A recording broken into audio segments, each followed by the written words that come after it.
And a good afternoon, everybody. You're listening to SMC Sports on 90.3 FM, WMSC in Upper Montclair, New Jersey.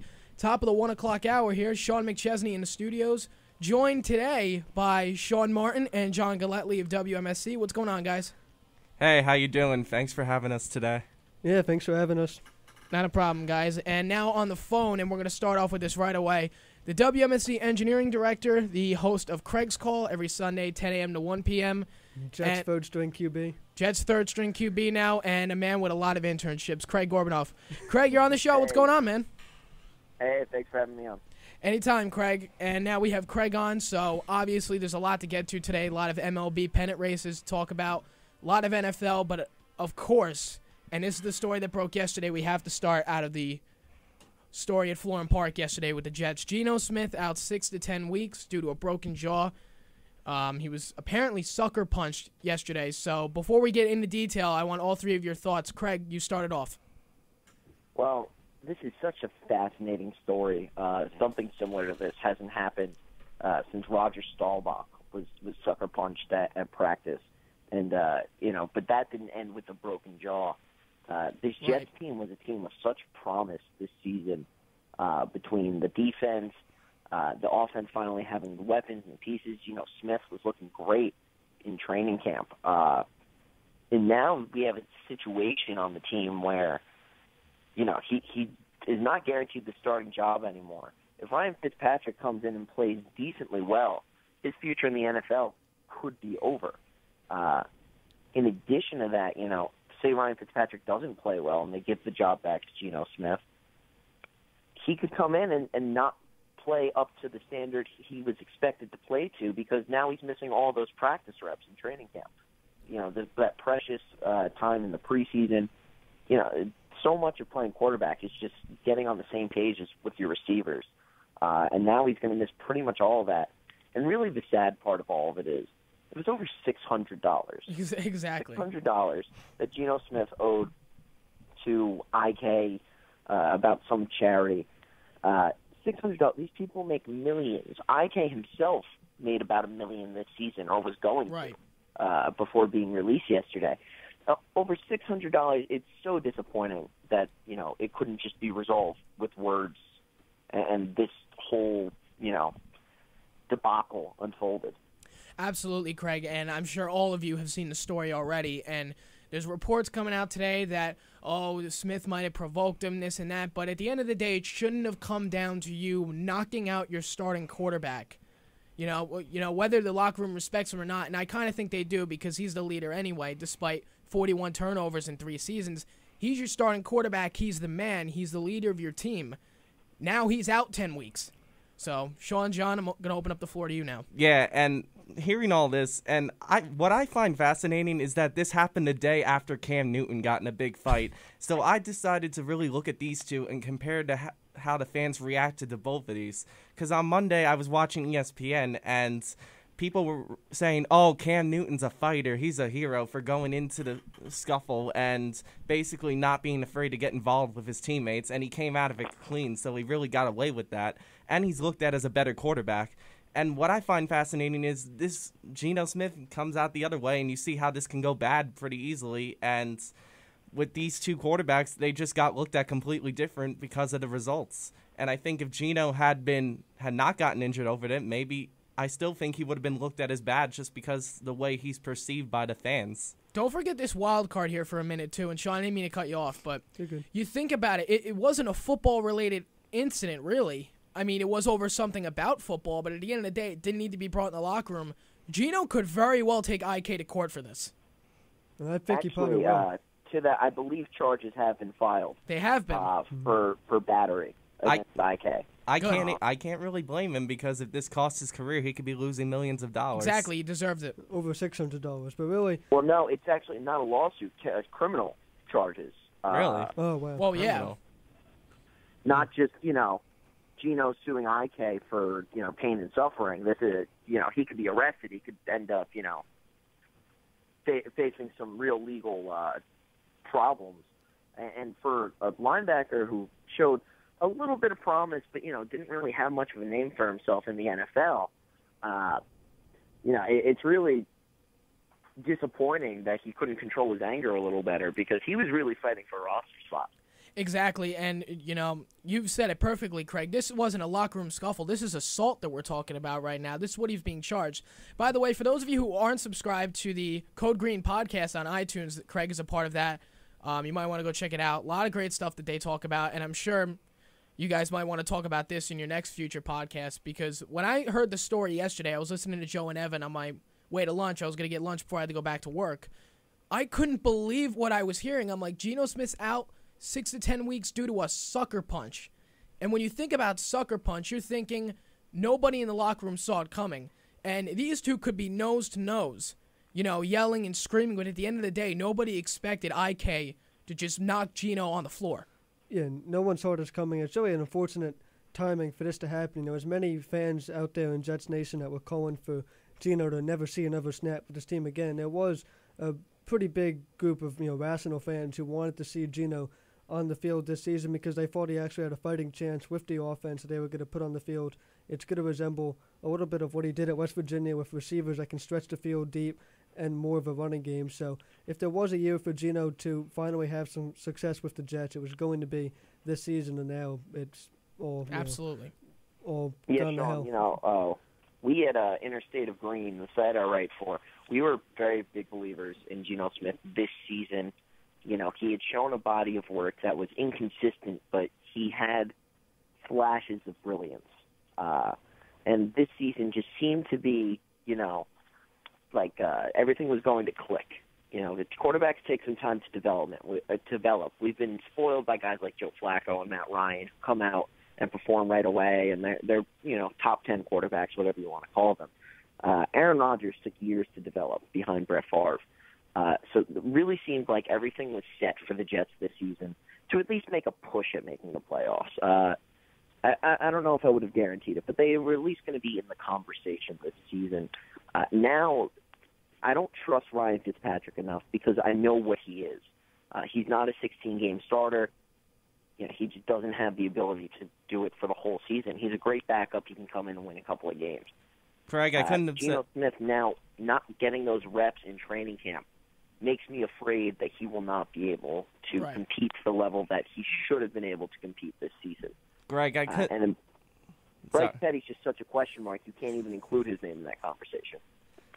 Yeah, I couldn't have said it better myself about Ryan Fitzpatrick because I told Sean this on the way here. Basically, we know what Ryan Fitzpatrick is already. And I heard Mark Malusis say today the guy has a 33-55-1 record for his career. I was listening to it in here, too. I heard the same thing. Yeah, and I think if I was a Jets fan, I'm saying to myself, I want Geno Smith to start because he may not have looked good his first 2 years, but at least he has the potential to have some sort of upside. With Fitzpatrick, we know there's probably not going to be an upside. Exactly. At least you can get some clarity with Geno if he's going to play the season out, to perform and help this team make a playoff push, like you said, Craig, or just underperform and get benched and ultimately lead into Fitzpatrick that way, anyway. But to now have Geno not being able to play and kind of just having him around on the roster but with no definitive role and kind of just leaving this team confused at the quarterback position is not a good spot that you want to be in for a new coaching staff. Sean, you said it absolutely perfectly the way you just said it right now because, Geno, I personally believe that this was Geno's last year to show what he had. But you take a look at the weapons that he had. You pick up Brandon Marshall. You have all those guys there, so he has weapons to work with now. And we knew going in this year it was going to be what the Jets' defense can do, what the running game can do. Is the O-line going to give time Geno to throw? So the quarterback situation was tricky going in. So if Geno throws 9 interceptions in his first 3 games and is benched by week 5 and Fitzpatrick comes in, that's fine. Yeah, at least then you have a definitive cause of why he should be benched, and you have a clear reason to come to Fitzpatrick where you know what you're getting with him. And at least at the same time, you still have Smith on the active roster. So you understand why Jets fans were upset about this. No Jets fan wanted to see Geno Smith inactive for 10 weeks. Even then, I think I would have gave Smith the full season. I think I'd be ready to go all in with Smith because, like I said earlier, I know Fitzpatrick's probably not leading me to the playoffs. At least I can have an inch of hope with Geno Smith. Right. And if I were the Jets, I would have gone Smith for the full season. And if it's really just looking ugly by week 8, you put Petty in and just see what he can do, just as a rookie. But now this whole the whole offseason, since the draft for the Jets is not, it's, just same old Jets, right? Sheldon Richardson, Yep. His incident, I mean, it's been talked to death, but There is no Jet Nation. right, he kind of ruined his own career. They're unable to re-sign Muhammad Wilkerson. D. Milliner gets injured. Antonio Allen gets injured. Calvin Pryor also got injured yesterday in practice, which is a less talked about story, obviously, because he's not the starting quarterback, but still an important piece in the Jets secondary. It's kind of just slipping through Todd Bowles' fingers, and I will say this: I think he handled everything perfectly Agreed. yesterday. I was just going to take that as too. Coach can, but at a certain point, you just kind of shake your head and you just say to yourself, "This is the same old Jets. They can't seem to put it together." And the Jets that looked like they were going to have a promising year. I'm not saying playoffs, but I was saying a 500 record. Now all of a sudden, that's on the back burner right now. Geno's out 10 weeks. You have to put all your faith in a 33-55-1 quarterback in Ryan Fitzpatrick. And now the so-called project in Bryce Petty is now all of a sudden second string. Yeah, and I'm not going to sit here and say the Jets season is lost, because I definitely think they can still salvage something of it, because this division is wide open. The Patriots are losing Brady for 4 games, and they're not coming in with the Super Bowl team they had last year. And frankly, I don't think there's a bad team in this division, including the Jets. And I think if they had a stable quarterback, like, say, your Tony Romo or Russell Wilson, they'd be looked at as a playoff team. And the one thing we talked about a lot, Craig, and so on your show, Craig, leading up to the draft, was that the Jets need, that player. Sometimes it's the right option in the draft to just go with a player that is someone that's going to sell tickets and someone that's going to excite the fans, just a playmaker-type player that the Jets lacked. And that's why I was leaning towards them taking Marcus Mariota. But instead, the Jets now, this season, it's almost crazy to say it, but Geno Smith could have been that player that fans were excited for. And to think that Jets fans could be excited to see Geno Smith in 2015 was something that we never thought we were going to come to, but we were at that point, and it was going to be in just a few weeks that we were going to see him on the field, and now, of course, all of that is gone. And Sean, to that point, two guys that are also injured that I forgot to mention before, Devin Smith, who was looking incredible, punctured a lung, broke his ribs. He's out pretty much until the start of the season, so who knows what his development is going to be like. He was that exciting guy. I thought fans were going to be very excited to see him. And then Chris Owusu is another guy every Jet fan was talking about last week. Everyone was talking about him. He was playing out of his mind. I got the chance to see him at practice. He's making one-handed grabs, very athletic, gets a concussion, and now he's out. So it's just sort of everything's falling apart. I still think they're a good team, but honestly, I have no idea how the season's going to unfold now. I think a lot of important guys are missing important practice reps, and that does not translate well to a good season. Yeah, we're talking with Craig Gourbunoff, the WMSC Engineering Director, host of Craig's Call, and writer for Interstate Green. We're talking Geno Smith as to what happened yesterday.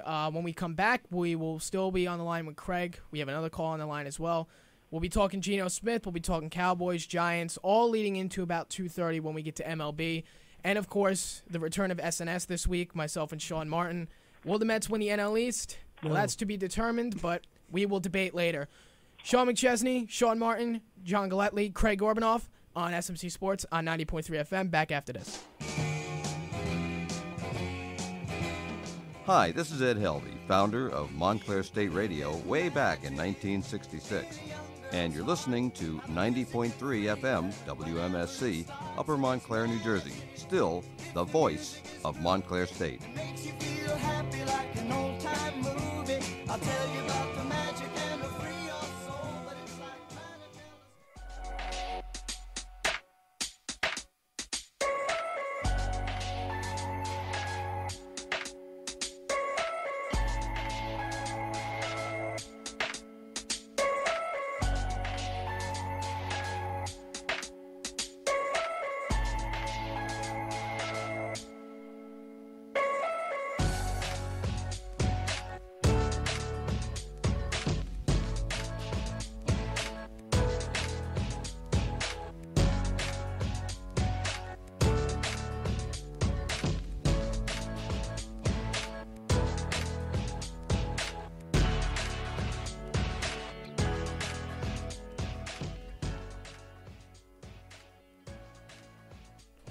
All right, 17 minutes past the 1 o'clock hour. You're listening to SMC Sports on 90.3 FM. 973-655-4256 is the number to call. Sean McChesney, Sean Martin, and John Galletley on with me. Craig Gourbunoff had to go. Craig, thank you very much for calling in. And now we have on the phone, we've had him on a lot of times from TCU. He has been on my show many times already. James Creange. Hey, James, you're on SMC Sports. What's going on? Sean, thank you for taking my call. I apologize for any noise in the background. I'm in a parking lot, but I was so furious about Geno Smith that I felt like I had to call in today. You know what it was, James? We were talking yesterday. I remember you and I were texting back and forth. I was driving to get lunch before I had to go back to work, and I originally think Geno Smith probably, I don't know, broke his ankle or sprained his ankle, did something, but for the fact that he was punched in the face by now a former backup linebacker, I understand. You know what? I gotta tell you, there's so much about this that makes me mad. First of all, it comes all back to the Rex Ryan regime, where anything went in the locker room, and he's such a player-friendly coach. But it sets up this regime of anything goes, and these disputes, these locker room fights. Which this is not the first time there was a locker room fight for the Jets. I think they're the only organization that has these fights not out on the field. They're the only one that, it comes back to the locker room. It's not the first time. It's just the first time someone broke their jaw. Yeah. But it drives me crazy. And then the fact that the fight was over $600 that Geno wouldn't pay back, a guy that, makes a $6-7 million signing bonus. For a guy that's working, instead of paying $600 to a guy that's on the veteran minimum, rookie minimum, drives me crazy, Sean. Drives me crazy. We didn't really get into exactly the details, so let's get into that before we go any further. So the story was IK was running a football camp in Texas. He asked Geno to come. Geno, of course, said yes, so he bought him a $600 plane ticket. A few days before the camp, somebody close to Geno died in a motorcycle accident, so he couldn't go. It was his brother, I believe. It was his brother. Injured. I don't know. I didn't hear that he was killed in that. I thought it was just he was injured. I heard SNY or a Jets blog or whatever posted yesterday that his friend died. Oh. So he wouldn't go. So he said, okay, just refurbish me for the $600. Geno never did it. This was over a month ago. So this was over a month ago, and it's not the first time he asked Geno for the money. Yes. It's And the fact that Todd Bowles says that Geno was, sucker punched in the face, when all the reports say that Geno was up in the face of IK.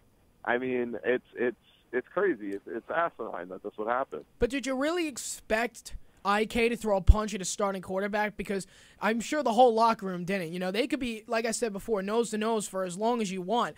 But did you really expect this guy to have the guts to knock out and injure his starting quarterback? Knowing that he was going to be released minutes later? Definitely not. You definitely don't expect IK to do that.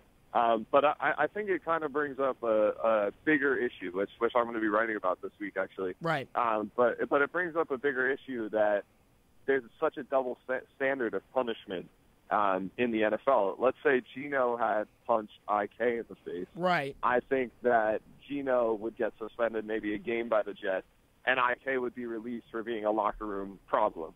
But instead now Geno's looked at as a victim here instead of IK, because IK is just a scrub, 15 linebacker that's easily released by the team. Where if you can't just release Geno, and Geno's supposed to be your quarterback of the future, so you got to defend him. I just think it's a double standard in the league. It's definitely a double standard, because if Brickashaw Ferguson would have been the one to punch Geno, then there's no way that the Jets would be releasing him. And I said earlier in the show, I think Cam Newton was looked at differently than Geno Smith was for getting involved in a fight just because he's a better quarterback and he didn't get injured over it. And the Jets knew what they were getting into with IK when they drafted him. He had some off-field issues, so it's a fifth-round pick. It makes it easier for them to cut. I think too, if it had been Revis, let's say Revis had been the one to punch Geno in the face, I honestly don't think, I think Geno would be painted as the bad guy in this scenario, like Geno just provoked it on. So I think it's just there's this tier of NFL players, and I think the NFL strives on storylines and it strives on superstars. And now Geno's not a superstar, but he's a better player than IK, and so you got to defend the better players. He's still the starting quarterback, so he's going to be looked at as the quote-unquote prima donna. He's a well-known player in the New York City area, so of course everybody knows who he is. That's what it is. Exactly. And that to me is wrong. It's definitely wrong, but at the end of the day, I think what you said is true. They're going to probably side with whoever's the better player in that situation. Yeah, which is unfortunate. But when all's said and done, I think the Jets are better off. I think Ryan Fitzpatrick's the better quarterback. Really? Yeah, I think Geno's horrendous, and I think Ryan Fitzpatrick will be fine. And can he take this team to the playoffs? That's the question. Probably not. I don't think either one is going to bring him to the playoffs. But I do think that Ryan Fitzpatrick will be better off and will retain the starting job for the whole season. I don't think Geno's going to see a starting quarterback snap for the Jets again in his career. Do you look at this as like a blessing in disguise then, or do you still look at it as like a bad situation for the Jets, what happened to Geno, if you want Fitzpatrick in there? It's a terrible and embarrassing situation for the Jets. It's not a blessing in disguise at all. You know what it is? Yeah, James, go ahead. No, I was just going to say, it's not a blessing in disguise, but it doesn't mean that I don't think the Jets are better off as far as their quarterback play goes, but I think even just dividing the entire locker room is ridiculous. Right. And you know what? Here's the thing, and James, you're absolutely right. I do think it is a little bit of a double standard, but at the end of the day, you see fights in locker rooms all across the country during training camp. Des Bryant, a prime example. Cam Newton, another one. But at the end of the day, none of these guys are out for 10 weeks with a broken jaw. That's the difference between every training camp. Now, I did say this. Well, it's true. I did say this. But a lot of the fights, and this is what speaks so poorly of the Jets locker room, is a lot of the fights happen on the field. That's why there's video of it. Well, the Jets have had fights year after year in their training camp, in their locker room, and you don't see video because it's in the locker room. And no other team reports about all these fights year after year. You know, you're right, and I said it before while Craig was on with us. Excuse me. This season was, a complete mess situation with the quarterback. You had Smith, Fitzpatrick, and Petty. Petty most likely is still going to be a project when Smith comes back. Yeah. So you're taking a look at what the Jets have. You want to know how the defense is going to be with Williams now leading the charge, with Richardson out 4 games, maybe longer. Revis out there, Cromartie out there. You wonder what the running game is going to be like. You wonder how the O-line is going to help the quarterback. So the quarterback situation has been shaky from the beginning. And I said it before, if Geno Smith throws 9 interceptions and is out week 5, I feel like that's your blessing. Okay, you have a reason to bench him, but at the end of the day, at least he's still on the active roster. No Jets fan wanted him out 10 weeks. Exactly. No, I completely agree. And no Jets fan is going to tell you that sexy Rexy Grossman or Tyler Thigpen are better quarterbacks than, which, by the way, are the 2 guys that the Jets have talked to so far. They were in their prime, not now. Yeah, they're not better quarterbacks than Geno Smith. They're just not. Neither guy's played in the league in 2 or 3 years. Exactly. So the team overall is worse off. Exactly. We got to take a quick break here on SMC Sports. We will continue our discussion with Geno for the next few minutes. We'll get into Cowboys as well. Giants training camp as well. We got to be fair to John. And a lot of MLB to get to. And James, remember last week when I said the Yankees, I still thought had the AL East locked up? Remember when I told you the Blue Jays were all over it? I still cut his mic. You know what? I still think the Yankees will win the AL East. However, you guys are in a world of trouble. 26 minutes past the 1 o'clock hour. 973-655-4256 is the number to call. Sean McChesney, Sean Martin, John Galletley, James Creange on SMC Sports on 90.3 FM. Back after this.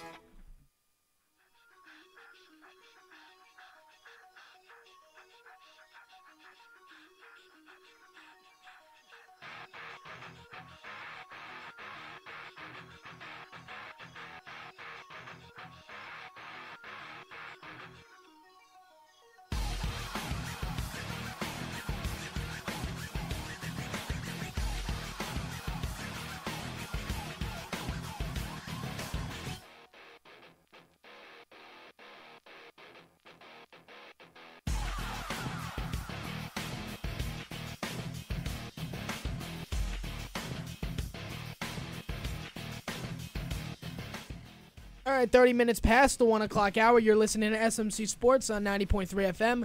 973-655-4256, the number to call to join the conversation. Sean McChesney, Sean Martin, John Galletley on with me.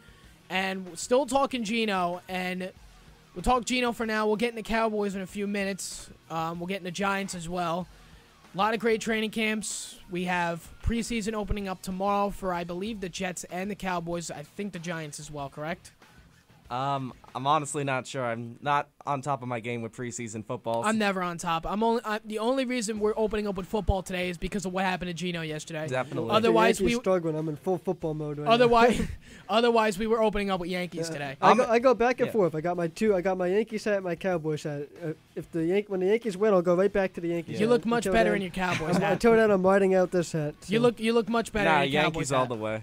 I'm in baseball mode right now, and I saw a Facebook post. How can you not be? It's August, Exactly. and the Yankees and Mets are relevant. When the They're Yankees in first score place. one, I'll be No, but I saw a Facebook post that NFL said football's finally back, and I'm commenting saying football's not back till September 10th. The Cowboys are Let's back get tomorrow real. in San Diego. September 10th. September 10th. Well, you know what? Here's the funny thing about that. For the last 6 or 7 years, I would be itching for Cowboys football right now.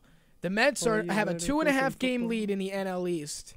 I'm all Mets right now. I couldn't even think about the Cowboys right now. Of course you are. But the Nationals are winning the division. And I'm all Yankees. They lost 8 of their last 13. Okay, Harper just went on the DL. Saban's still on the DL. Save it for us. Exactly. You know what? You're absolutely right. See, you're getting me distracted now. So we were about to talk Cowboys. Always waiting. Well, we'll finish up. We'll finish up our discussion with Geno, and the Jets have the Lions tomorrow night at 7:30 at Ford Field. So we would assume Fitzpatrick is going to start. We'll assume we see Bryce Petty, but this whole situation, and I completely understand why Jets fans are upset about this because, you know, again, if you wanted Geno not to be the starting quarterback, you wanted him benched. You didn't want him out, just out. Because now the Jets have to look for a second-string quarterback because you know Fitzpatrick is going to start. If you can't find that, you have to trust Fitzpatrick doesn't get hurt by week 9 or week 6, 7, 8, whenever Geno comes back. And if that does happen, now you have the Bryce Petty project now starting for the New York Jets. It couldn't be worse for the Jets right now. I think you got to ask yourself a question. If Geno's out for an extended period, do you give Bryce Petty a chance? Do you give him a chance to compete for the starting job? If the Jets are 0-5 by week 6, yes. No, I mean even sooner than that, like just in the first couple weeks of the season, and Geno's not coming back anytime soon. I feel like like I said earlier, I feel like I would go with the quarterback with potential upside, and I know Fitzpatrick's not that. So maybe Petty can give that to you. Maybe he would surprise people. I'd like to see Petty and Fitzpatrick get almost equal reps here in the preseason. Yeah, and they will. I want Petty to have a fighting chance at the job. I don't want it to go to Fitzpatrick. It's an open job now. As of right now, Fitzpatrick is a starter, but the chances of Petty, having an unbelievable preseason and starting week 1. That is not out of the water just yet. Obviously, it was if Geno's around, but Geno's gone. Bryce Petty could be the starting quarterback. I don't think it'll happen, but he's got a better shot now than he did yesterday at around 9 a.m. Yeah, definitely. And if you go with Petty, at least you're potentially building something for the future. Because Jets fans were ecstatic about Geno, but we have to consider the possibility and a very realistic possibility at that a healthy Geno Smith could have still came out in the first 5 weeks and thrown 58 interceptions, exactly. And the team would have been, over. And then if you're in that case, you still have no quarterback for the future. Fitzpatrick is coming in, and he doesn't have many years left. So at least now this gives them a chance to see what they have in Petty, who at some point down the line, unless they have to go to the draft again, we are assuming will be the Jets starting quarterback at some point. It's an unbelievably disgusting situation if you think about it. And that was the word that I heard perfectly last night on radio shows on SNY. Lord knows what Skip Bayless said this morning. Oh boy. But I didn't watch him this morning. I feel like disgusting was the best word for it because if Geno had went out with a broken ankle or whatever, that would have been the Jets calling. Thank God. I mean, horrible for him. Hope he comes back healthy, but thank God. But the fact that he got quote unquote sucker punched. This is a whole different ball game now. Yeah, and I feel like people are exaggerating the term sucker punch because if it's true that you're up in each other's faces, I don't think a sucker punch is possible. You have to really not see that coming. And again, Geno being the starting quarterback, the leader of the team, face to face with a nobody linebacker in IK, you don't think anybody's really going to swing. You probably think a couple of shoves, all that. Everybody's separated fine. You did not expect that. No, that's true. I don't think it, with quarterbacks being the untouchables, you have a point there. I think there's something to be said about what James brought up with the Jets having these fights in the locker room as opposed to other teams like we saw with Des Bryant and Tyler Patman. on the field, and the Cam Newton one was also on the field. Yeah. When the fight's on the field, you know it's usually because of football. Yes. Because these guys aren't talking about... late hit, holding, get off me, blah, blah, blah. You're right. These guys aren't talking about... they're not discussing this plane ticket in between snaps. When you're out there on the practice field, you're playing football. In the locker room is when guys are socializing, playing games, watching TV, doing whatever. So if you're having fights in the locker room, that says something about the character of the guys on your team, and it's been said perfectly. The Jets just don't have a lot of good characters. Now, if Geno could Geno have held this situation better now that we're hearing more details? Sure. He could have been like, hey, man, I'm sorry, this and that. He didn't have to be in his face, but the bottom line is you don't hit anybody in the locker room. That's the bottom line. And for people to be blaming the coaching staff for this is ridiculous. Oh, that's beyond ridiculous, because I thought Bowles handled the situation perfectly. He did, but for them to be like, oh, they weren't in the locker room, this and that, no. The coaches are never in the locker room. Here's the thing. I think people like to blame coaches for every little thing, but I think people have to realize these are grown men. The coaches are not babysitters. Exactly. They can't be micromanaging. Exactly. Yep. You can't be micromanaging them 24/7. You have to trust them to make smart decisions. And unfortunately for IK, he didn't. That's why I thought the Des rules thing his rookie year was ridiculous with the list of guidelines. Because it worked, but it's ridiculous. Well, look at Des now, what it did. And, John, you said it absolutely perfectly. I'm surprised Jets fans aren't blaming Rex Ryan for this.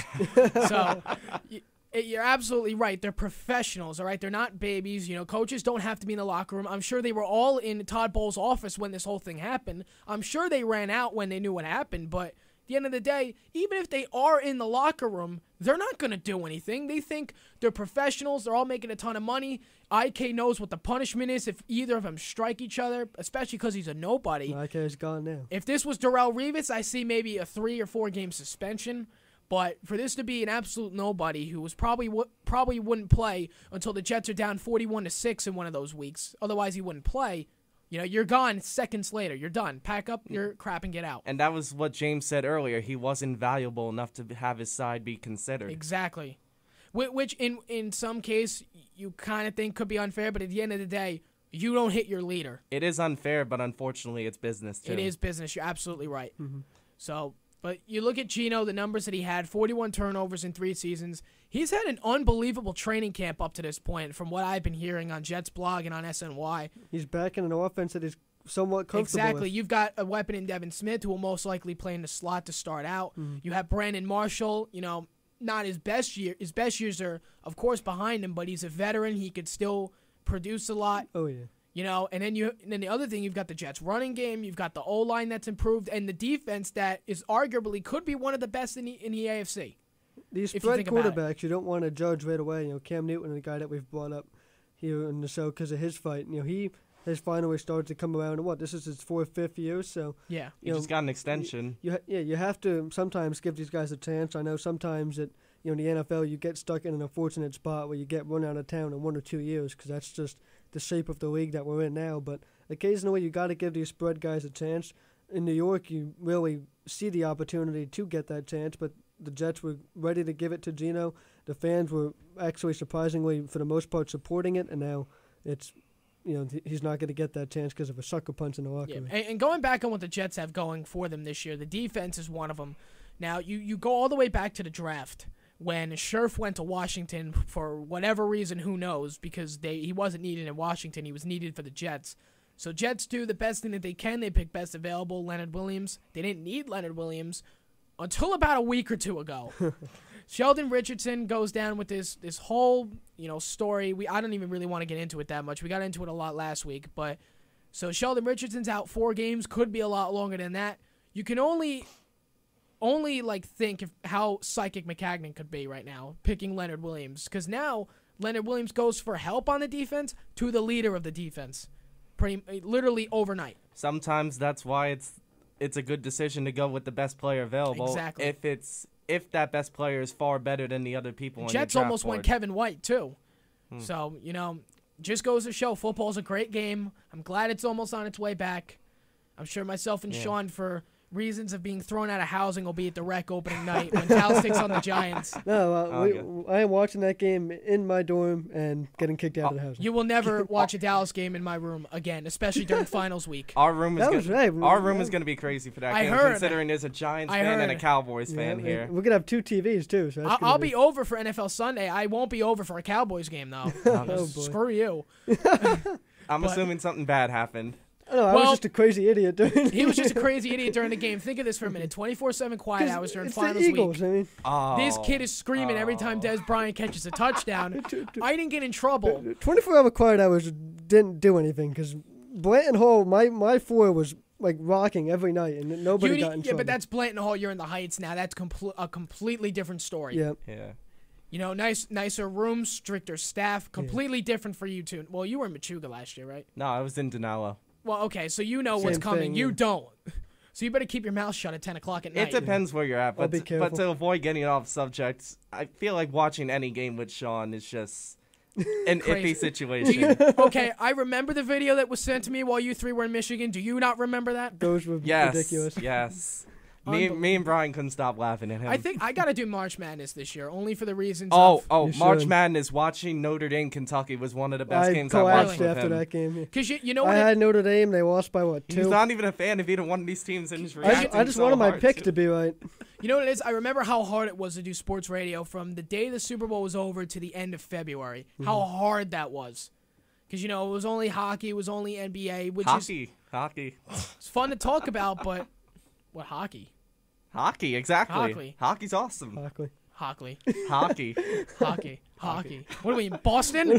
Hockey. Cockies. Unbelievable. This is what it's come down to. Can we talk Cowboys? We will get to that right after the break. When we come back, we'll talk Cowboys. We'll talk Giants up to 2 o'clock. We'll get into MLB after that. A lot of MLB to talk about. Besides the Mets and the Yankees, there are a lot of close divisions that have to be discussed, and I got to say, it is going to be one hell of a September. The Royals are the only ones running away with The things. Royals are running away with this. You thought when Alex Gordon went down, it was going to be a closer race. Now, I thought, originally, I picked the Royals to win the AL Central, but I thought Detroit would be right behind them. In the beginning of the year, yes, but in the All-Star break, I had question marks for Detroit. Detroit, I think, has just been a failure the whole year. It's been a huge disappointment. I think they realized they're on the down. Maybe I should save this for later, but yeah, we'll do that. So 973-655-4256 is the number to call to join us for the conversation. 43 minutes past the 1 o'clock hour on SMC Sports. Sean McChesney, Sean Martin, John Galletley, 90.3 FM. Back after this.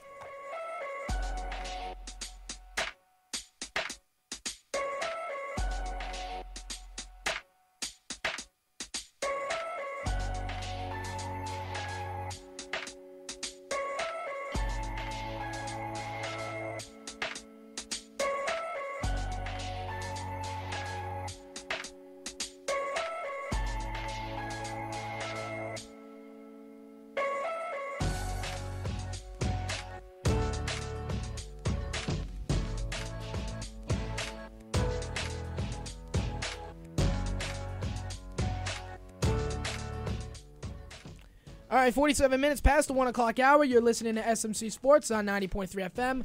973-655-4256 is the number to call. Sean McChesney, Sean Martin, John Galletley. Now on the phone, Jim Rosa from Point Pleasant. Jim, you're on the show. What's going on, man? Hey, how you doing, Sean and John and Sean again? Hey, Jim. What's up, Rosa? All right, so so before you guys went to break, which were some great commercials, by the way, I have to give you guys some props on that. The grip of Soma made that break. I just love sitting here listening to those commercials. They make my day every time. But anyway, mine too, especially the sauce. Yeah. But I no love that features. one. There are no features to play. Exactly. Actually, there are, so I'll probably have to play them later. Where's our Jackals feature? Who knows? Exactly. So, Jim, during the break, you wanted to discuss a little bit of Mets. We'll do that for a little bit before we get into Cowboys, probably around the top of the 2 o'clock hour. So, all right. So, Jim, from what you've been seeing so far, I got to tell you, I'm pretty happy. Mets are winners of 9 of their last 11. What do you think going down the road? No, I mean, I definitely would have to agree with you. I think everything seems to be, gelling with this team. It's like, a lot of people are finally waiting for, Sandy Alderson's products to be coming around. And, you can't really say this team is a fluke now when every other player except the 4 guys that we traded for are contributing up and down the lineup. And right. You probably have to be pretty happy with, Daniel Murphy getting his average above 280 now, and Wilmer Flores just tearing the ball up. And, the energy around this team right now is just pretty amazing. And, after the news that we saw today, and I was reading everybody's, about 10 reporters' articles about, as I was mentioning, the Mets opening up their season ticket holders to the possible playoff package now. And I think a lot of people are kind of, skeptical about it. But, Jinx. I don't think anything. I think this, Biggest this year one, I agree. I think this year is one of those years where, we have the products to, really finish off the season. And we just have to see where we go from here. So. You know what, John? You said jinx, but when are they going to open it? What, October 1st? Yes, October 1st, after they beat the Nationals. That, you know what? I do think, I'm not going to say the Mets are going to run with the division. The division championship will come down to that weekend, October 2nd through the 4th. I could see it. I really could see that. I feel like the Mets are not going away, and the Nationals definitely aren't going away. If that's the case, I'm having my show outdoors that week. That would be fun. I definitely do agree with you. Sean. That I said that series, as of 2 weeks ago, I noted, I said that series is going to be really important. But also, I think this week here, is going to be really big because the Nationals not playing well. We have a prime schedule. And they're out west. Yeah, they're out west. They've been seeing our W's on the board. We have 2 more with the Rockies with outstanding. We have this part of the rotation, which is pretty much untouchable other than a few games this season. So. Yeah. And the way Washington has been playing, they've lost 8 of their last 13. The series against Arizona, Colorado, and I wouldn't say more the Dodgers, but Arizona and Colorado, I don't know if you guys saw the highlights. They lost 4 out of 7, and in every one of those games, they invented new ways to lose. Yep, threw the ball all over the place. They are starting to sound like the 07 Mets to me. They really are. And you know what? I'm not saying that the Mets are locked to win the NL East, and that's going to be the difference in our argument. Do you think the Mets will win the NL East? I think so. I'm not guaranteeing anything yet. There's still, around 50 games left this season. Long way to go. And you can especially say that for your Yankees now with the white-hot Toronto Blue Jays right behind you. Oh, yeah. I mean, and the Mets have gotten back up to their biggest point in the season. Exactly. 2.5 game lead on the Nationals, and the Nationals have to face the Dodgers while the Mets get to 9 over 500. Yeah, and then let's look at this. I just checked today, and they said, and those baseball prospectus things came out, and they were saying that we have over a 60% chance now with the division with our winning percentage of teams that we have to face at around 4. You got Sean dancing here in studio, Jim. 483. So don't go celebrating the division yet. I'm just happy that somebody has faith in us. Somebody professional has faith in this team for the first time in 7 years. See, here's why it's hard for me to have faith in this Mets team, and not just because I'm a Yankee fan, which is 75% of it. Not biased I'll go at all. about 90. Okay. Not biased at all. No. But, I mean, all these young guys that have contributed, it's great to see, and that's something that I think has propelled the Yankees to where they are when they were having success up to this point, was having the right mix of the young players and the veterans and know what it's going to take to win. But I feel like the Mets are being carried by these call-up players and these younger players that aren't going to know what it takes to win come September, whereas the Nationals are going to know what it takes, especially with Max Scherzer leading the way in the rotation. You bring up a good point, but here's the thing. Mets got the lightest schedule going forward, and we're going to cut this off in a minute because we have to save this for later. So I want to get back to Jim, but I'm going to say this. Mets have the lightest schedule going forward. The one bright point in the entire season, even when the Mets did go 2 for July and June combined, was they played very well against the NL East. And that is their biggest advantage. They have series with Washington back and forth, Atlanta back and forth, Philly, Miami. That is their advantage in September. Now, if they go to the playoffs, not expecting much. None of these guys have ever been to the playoffs except for Cologne, and I doubt Cologne's getting a start in the playoffs. No. So I'm not expecting much in the division series, but as of right now, we're focusing on can the Mets win the NL East. So we'll get to you and me when we argue later. But for Jim, for you right now, looking at this Mets team, they have a lot of highs coming up, at least on paper. They have Colorado.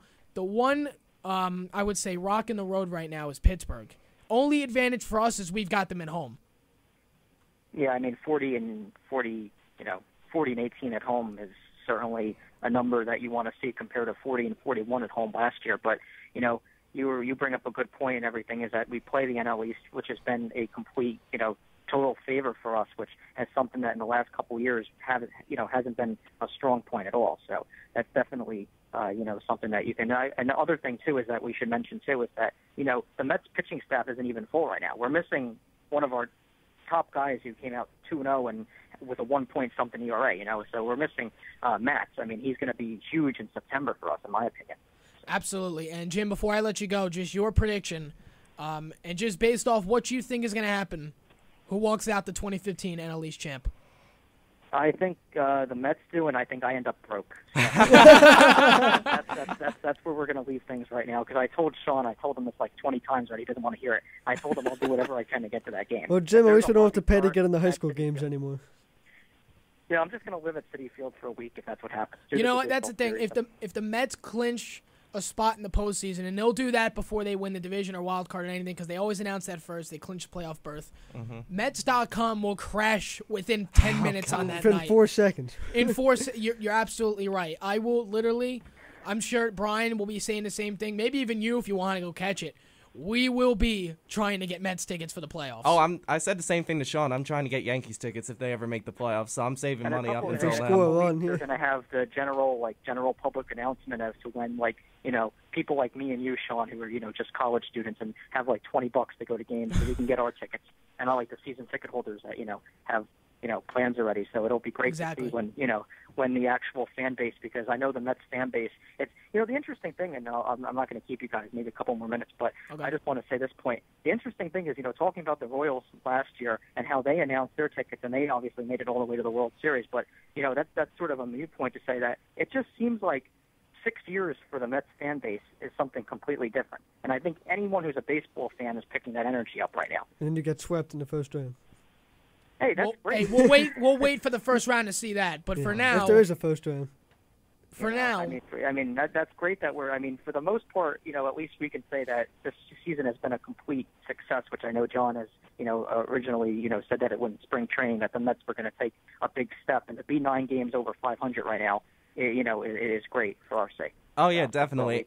I think any Mets fan, I think Sean included, would have signed up for this in the beginning of the year. Oh, hell yeah. And I think, same with the Yankees. I think we both would sign up to be where we're at right now. But with the Mets, you guys mentioned your spots. I'm actually right down the middle. I'm 50-50 whether or not the Mets are going to pull this off. I'm not like Sean saying there's no way they'll do it. No, I think but I think the Nationals will pull it out. Here's my thing, John. I can agree with you for this. I think the Mets will pull it out. But if I had to make a guess right now, who's winning the NL East? Yeah. I could say the Mets, but at the end of the day, the Nationals are always streaky. They have 6 guys on the DL, including Bryce Harper as of this morning. Yeah. So it's a toss-up for me. It really is. I think this is the division that is the most tossed for me in terms of picking the division winner. Besides the AL West, which is very No, tight I think right this now. is even worse for me. I think I would pick the Astros right now. Yes, I do. I do think the Astros are eventually going to pull away with this. I don't see anybody pulling away with this until the last weekend of the year. Well, I don't think the Astros will pull away. They're so up. They've been such an up and down team. They're kind of hitting another funk again right now. And with the Nationals, I thought they were kind of overrated at the start of the year with everybody picking them to go to the World Series. But I did think they were going to be a clear playoff team. Who, the Astros? No, the Nationals. Nationals, okay. And with them, I think injuries are a big problem with the Nationals, but I think people have to realize they're not an automatic World Series team. Exactly. But you know what? And here's the difference between the AL West and the NL East, which is, why we're favoring towards the NL East. Anaheim right now is in second place. They're, right now, if the season would end today, they're hosting the wild card game. Mets and Nationals, you win the NL East or you're going home. Mm-hmm. That's why this division is more important and probably a lot better to watch. No doubt about it, because I think people realize... It just shows you guys how strong the NL wild card is, which I think is kind of amazing. Oh, yeah. Cubs have the 4th best record in baseball, and they're the 2nd wild card. The Giants, who have a very good record in the West, are, 5 games out of the wild card? Yeah. Something that sweep to the... getting swept by the Cubs. That's the situation. If the season were to end today and the Mets won the NL East, the Nationals are out. That's it. At least Anaheim has the wild card game. I mean, Sean, you got to look at it like this, too. This next week is going to be huge for us. If somehow Washington just plummets and we can get a 4.5, 5-game lead, the dynamics change going to the next series in Washington. So you got to look at it like that, too. Without question. Jim, I appreciate you calling in and giving us your Mets insight. I appreciate it. Yeah, no problem. I'll just be like Adam Rubin next time. I'll just come on and be like, here are my thoughts for the day. All right, Jim. Thanks for your time. All right, have a good one. Thank you. Yeah? All right. So that was Jim from Point, Sean's good friend from home. A lot of great insight on the Mets. Not going to be a good friend for long if he keeps with this Mets talk. I'm going to ban him. Unbelievable. I'm blocking your number if you keep texting me about I don't know how these you Mets two games. get along. You're not fans of any team in particular. At least me and you have the Yankees and Devils. Yep, it's a odd thing. And at least me and him have the Cowboys. Me and you have nothing. No. We literally have rivals for almost everything. You're just not a We have- nut like he is. We have our weird high school teams. That's true. Yeah, you're just not a nut like he is, so. Yeah. And we have the Cowboys. Otherwise, I would have to kill you. Yeah, fair enough. Well, like I said, one of us could be dead by the Subway Series. So Most likely. Oh, wait, you want my prediction? This isn't really a prediction, but if this would have happened, it would kill him. Mets win the NL East the game we go to the Subway Series. It would kill you. I walk home to my dorm. I would walk back to Denalo Heights. I would love for that to happen, just to see the look on your face. My phone I would wouldn't be say recording your face for 6 minutes. I wouldn't say a word to any of you the rest of that night. City Field would be going nuts. You would just be like this, with a blank stare on your face. Yep. It'd So- be like a Bartman in Chicago with the headphones in. What would be even worse if that game cost the Yankees the playoffs? Oh, I don't see that game costing them the transfer. playoffs. If the Mets would have won the NL East on that day, they would have to be, winners of 90 games. Because I Yeah. remember back in 06, that was around the same time period they won the NL East. So Mm-hmm. I can't see that happening, but it would just be very funny to see the look on his face if it did. So, speaking of that, we just talked Cowboys. We hit the top of the 2 o'clock hour. 90.3 WMSC, Upper Montclair, New Jersey. You're listening to SMC Sports till 4 p.m. Sean McChesney, Sean Martin, John Galletley on with me. So let's talk a little bit of Cowboys, Sean. And back to football. Back to football. And a lot of things have happened during training camp, including Brandon Carr's injury. Successful surgery on what I thought was an absolutely ridiculous hand injury. But right now they're saying he's only expected to miss the first 2 games of the preseason. He should be fine by week 1. What's your thoughts on that? I think you look at it as a little bit of a good thing for 2 reasons. First of all, the preseason is about seeing the depth that you're going to have and seeing these younger players fighting for a roster spot and showing off their talent. And one of the positions where, across the NFL, where you need the most depth right now, is at the defensive back position. You need these slot corners. You need players in your secondary that are going to be viable to at least 4 or 5 deep, and that's what we're going to see if the Cowboys have without Carr. We're going to see a bigger role for Tyler Patman, which I'm excited about, and a lot of Cowboys fans should be. We're going to see See a lot of Byron Jones this preseason as well. We're going to see Byron Jones. Going to see a lot of Byron Jones, our first-round pick, which I thought was a good pick. Not necessarily in what we needed, but now it's needed more than ever. Well, what I haven't liked at all, one bit from Cowboys camp, has been giving Jones reps at safety. Yeah. Which is just, to me, not ridiculous. Not the right idea. You draft him first round to play cornerback. You did need a little corner help. It wasn't exactly the biggest issue going into the draft with our defense, but it helped. You're going to draft him at cornerback. You play him at cornerback. He could be a big help Sunday night against the Giants. And they need above all else, just a playmaker in that secondary. We've had some solid corners that have been playing behind not so good front seven, which has really exposed them.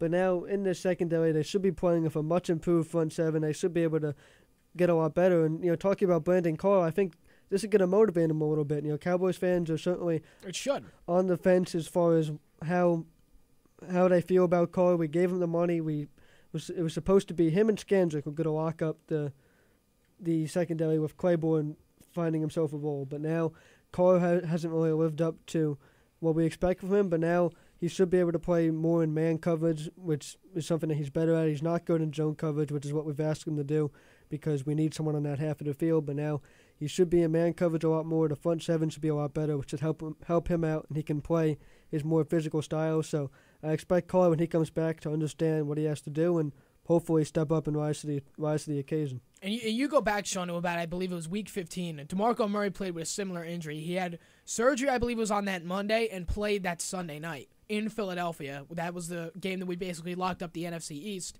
So you take a look at that situation, and Carr's got the advantage now because it's not like he's playing anytime soon. He doesn't need to rush back to play San Diego tomorrow night. Mm-hmm. He has time to heal. So he's got about a month before the Giants and Dallas square off at AT&T Stadium. He's got time to heal. So I don't expect the secondary to suffer that much. I expect to see a lot out of Byron Jones, our first-round pick. I expect to see a lot of good things out of Byron Jones at the corner. But when it comes to Brandon Carr being out and our secondary suffering, I can't really say a secondary will suffer in the preseason. I don't believe in that at all. I believe in the preseason is where everything gets worked on. that's just what it is. If all your mistakes are going to happen, have it happen in August. Yeah, and the secondary is going to need time to learn, and that's exactly what they're going to get with this preseason. The preseason is a time to learn. I was talking with the guys from Inside the Star last night about what we were excited for tomorrow, and I was unhappy that we weren't going to see the starters and Romo and those guys, but at the same time, you are excited right from the bat to see the guys that are fighting for a spot in this team. You want to see these young players. You do want to see just a little taste of the starters just so you get a feel for what your team's going to look like come week 1 at AT&T Stadium against the Giants. But for now, we'll live with trying to see these younger players, and who knows, one of them could step up and make a big impact come regular season. And a Giants team that has 2 very dangerous receivers on opposite sides of the field. If that O-line could give Eli time to throw, we may be in big trouble. Oh, yeah. When it comes to that defense. But staying on Cowboys for a minute. We got Randy Gregory coming around the edge. Exactly. But now staying on Cowboys for a minute, I know you wanted to talk Dez Bryant, Tony Romo, which in my personal belief was one of the best 1-2 combinations last year in NFL. You look at Romo, you had 34 TDs, 9 interceptions. That was his lowest since 2010. 3,705 yards. You look at Dez, 88 receptions, how ironic. 1,320 yards and 16 touchdowns. Dez, hands down his best year with the Cowboys. Hands down his best year last year. The question is, can they repeat that? Because now a lot of defenses are going to focus mainly on Dez Bryant. So that's going to open up a big role for Terrence Williams, Cole Beasley, all of those guys. What's your take on that? Well, I think, first of all, let's start with the running game. I think that the running game really isn't going to take as much of a hit as people are going to say. But if there's one area they are going to take a hit in, it is something that Dez Bryant can help fix, and that's, the fourth quarter close them out kind of running back is something they're going to lack. And I know that's a theme that we talked about a lot in Indianapolis when Peyton Manning was there. He never had that running back that could keep the clock moving and pick up first downs late in games. So even though the Colts had the lead, he had to continue to complete passes, and there couldn't be any kind of drop-off. The receivers and quarterbacks had to continue to make plays, and that's what Romo and Bryant are going to have to do. You mentioned Williams and Beasley. Those guys are going to have to, and those guys are going to have big seasons, no doubt about it. And Dez is going to make his plays here and there and turn heads with his explosiveness. But when it comes down to it, fourth quarter, short third down situations where you don't trust giving the ball to Randall or McFadden, it's going to be about number 9 and number 88. Romo trying to find Dez, and Dez is going to have to show that he can not just be the flashy receiver, but be the guy who can get consistent fourth quarter production out of. And I think he's going to be that guy. And we gave him the money to be that guy, indeed. So I think he's at the very last minute too. Just add that on there. And you're absolutely right. I believe not much so in the playoffs because he wasn't doing much in the playoffs. But week 1 through 17. Dez Bryant was clutch city in the fourth quarter. We all know that, especially in Week 15 in Philadelphia that basically locked up the NFC East for the Dallas Cowboys. 3 touchdowns. I felt like last year was his breakout year a little Agreed, bit. yes. Or the year that Dez Bryant finally lived up to the hype I would coming say out of breakout Oklahoma year. State. And I would say breakout year. Yeah, because I think that was the one year that he was finally considered one of the top receivers. Sean, when are you going to let it go? I told you, he's never going to let when that we go. win the He's Super never Bowl letting it or go. when Dez scores 5 touchdowns in Green Bay when we go there, I think Week 14 this year. Unbelievable. Did you hear on Cowboys.com, Jerry Jones was asked about it, and did you hear his answer? No. I forget who was asking the question. He was like, "Do you think Dez caught the ball?" And Jerry, in his in only a voice that Jerry could pull off, was like, "Of course, Dez caught the ball. Dez knows he caught the ball." I remember. You know what? I do remember that. You're absolutely right.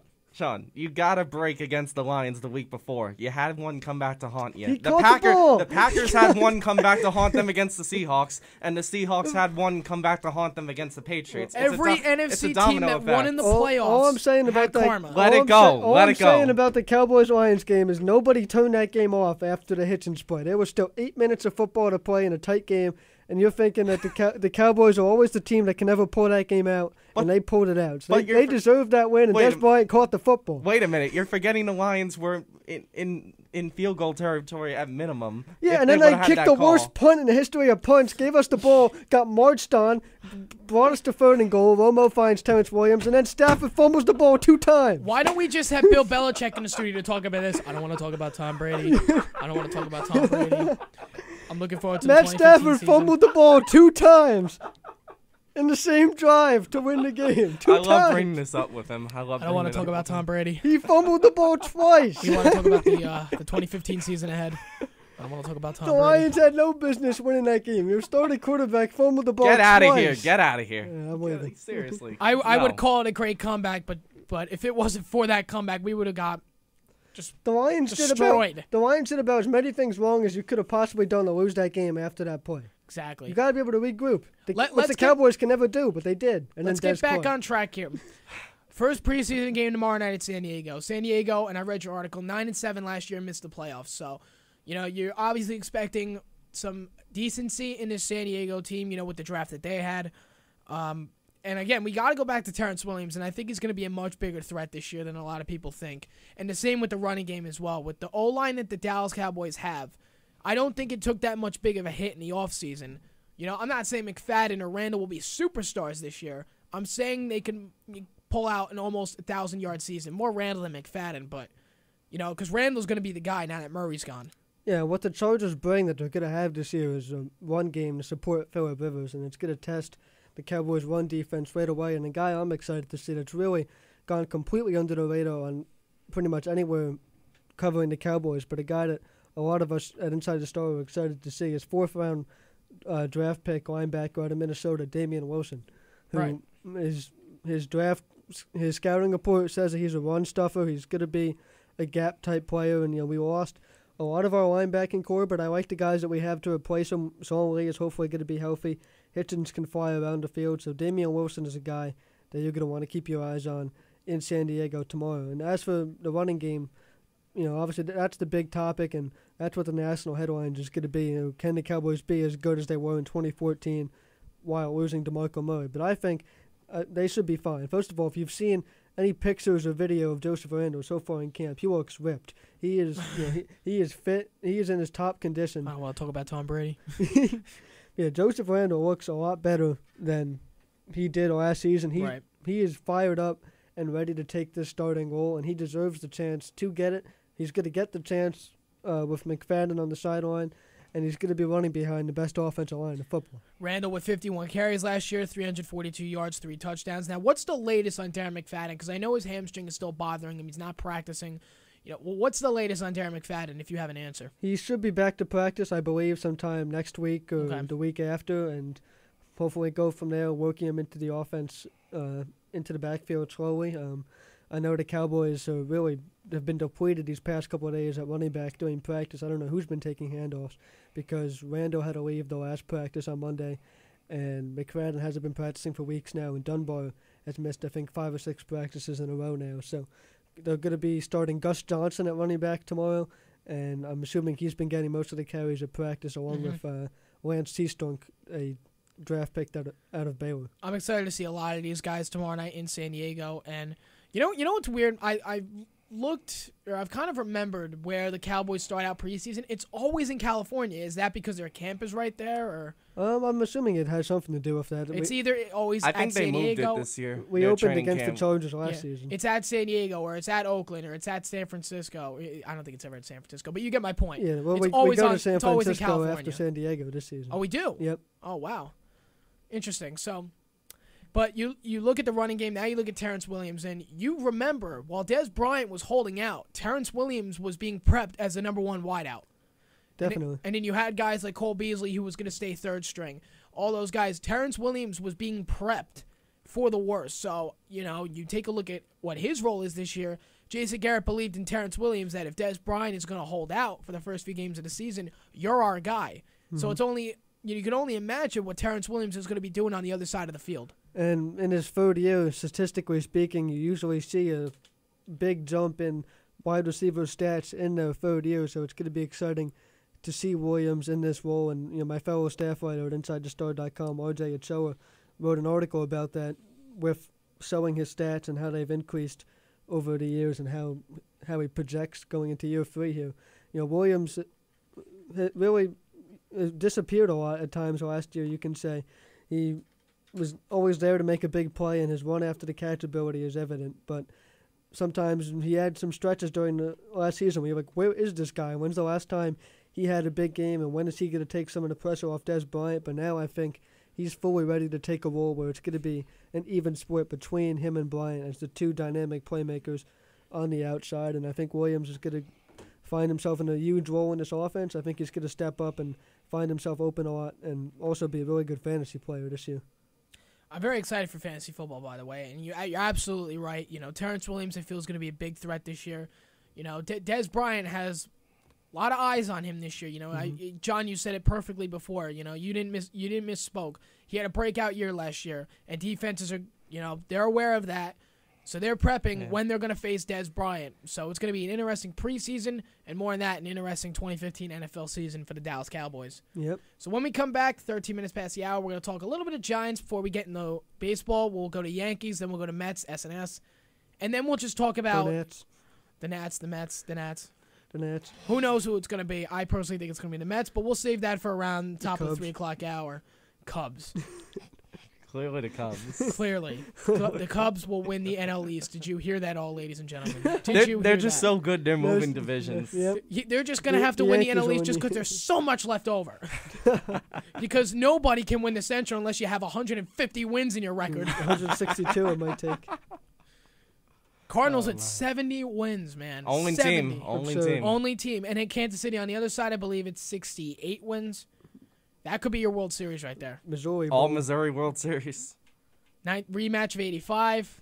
30-year anniversary. Imagine that. It was almost St. Louis last year, too. Yep. I wanted that. If the Yankees don't make the World Series, I think I would love that matchup. If there's an ALCS I want to see, though, and you know what I'm going to say, it's Royals-Yankees. I want to see that, too. I want the Yankees to make it there first. This goes back to, our dads and our uncles who were there in the 70s and 80s to see all that. Mm-hmm. That's what it goes back to. So we don't have a big understanding of it, but the fan bases do. So you remember when Robbie Cano was in the Home Run Derby in the All-Star game, he got booed out of the building in Kansas City. When I was in Kansas City a year ago, I asked them, who's your biggest rival? Because I thought the AL Central, they didn't really have a lot of big rivals. And you know what they told me? The Yankees. They told me they're the team that they don't like. What'd they lose? They lost 3 out of 4 times in the ALCS back in the 70s and the 80s. They lost 76. I think they got them one time. 76, 77, 78. They won in 80, lost in 81. So 4 out of 5 times they lost to the Yankees in that time frame. And the MLB should make it mandatory. Should the Royals and the Yankees meet in the ALCS, that the Royals have to wear the powder blue uniforms. Yes. Every single game. Yes. Interesting. So 15 minutes past the 2 o'clock hour. Sean McChesney, Sean Martin, John Galletley. 973-655-4256 is the number to call to join the conversation on SMC Sports 90.3 FM. Back after this. Hey, it's Jesse Leach from Kill Switch Engage, and you're listening to 90.3 WMSC Upper Montclair.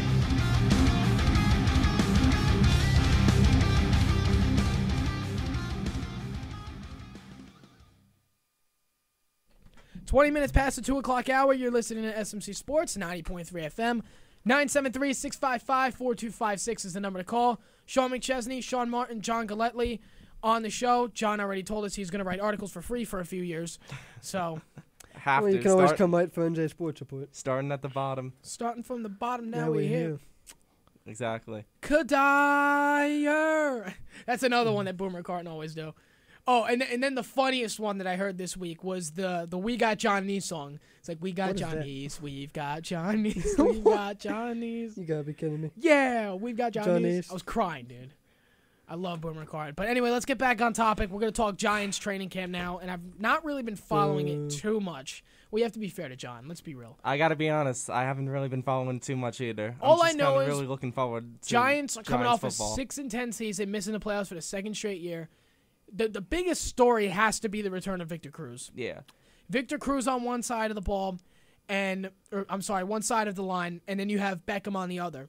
Now, the issue is, and then, of course, the running game as well. If you don't have an O-line, none of that is going to matter because Eli's going to be on his butt in 3 seconds. The thing is, I think they're going to rely on their rookie a bit that they picked in the draft, Valek. Eric Flowers? Flowers and someone else.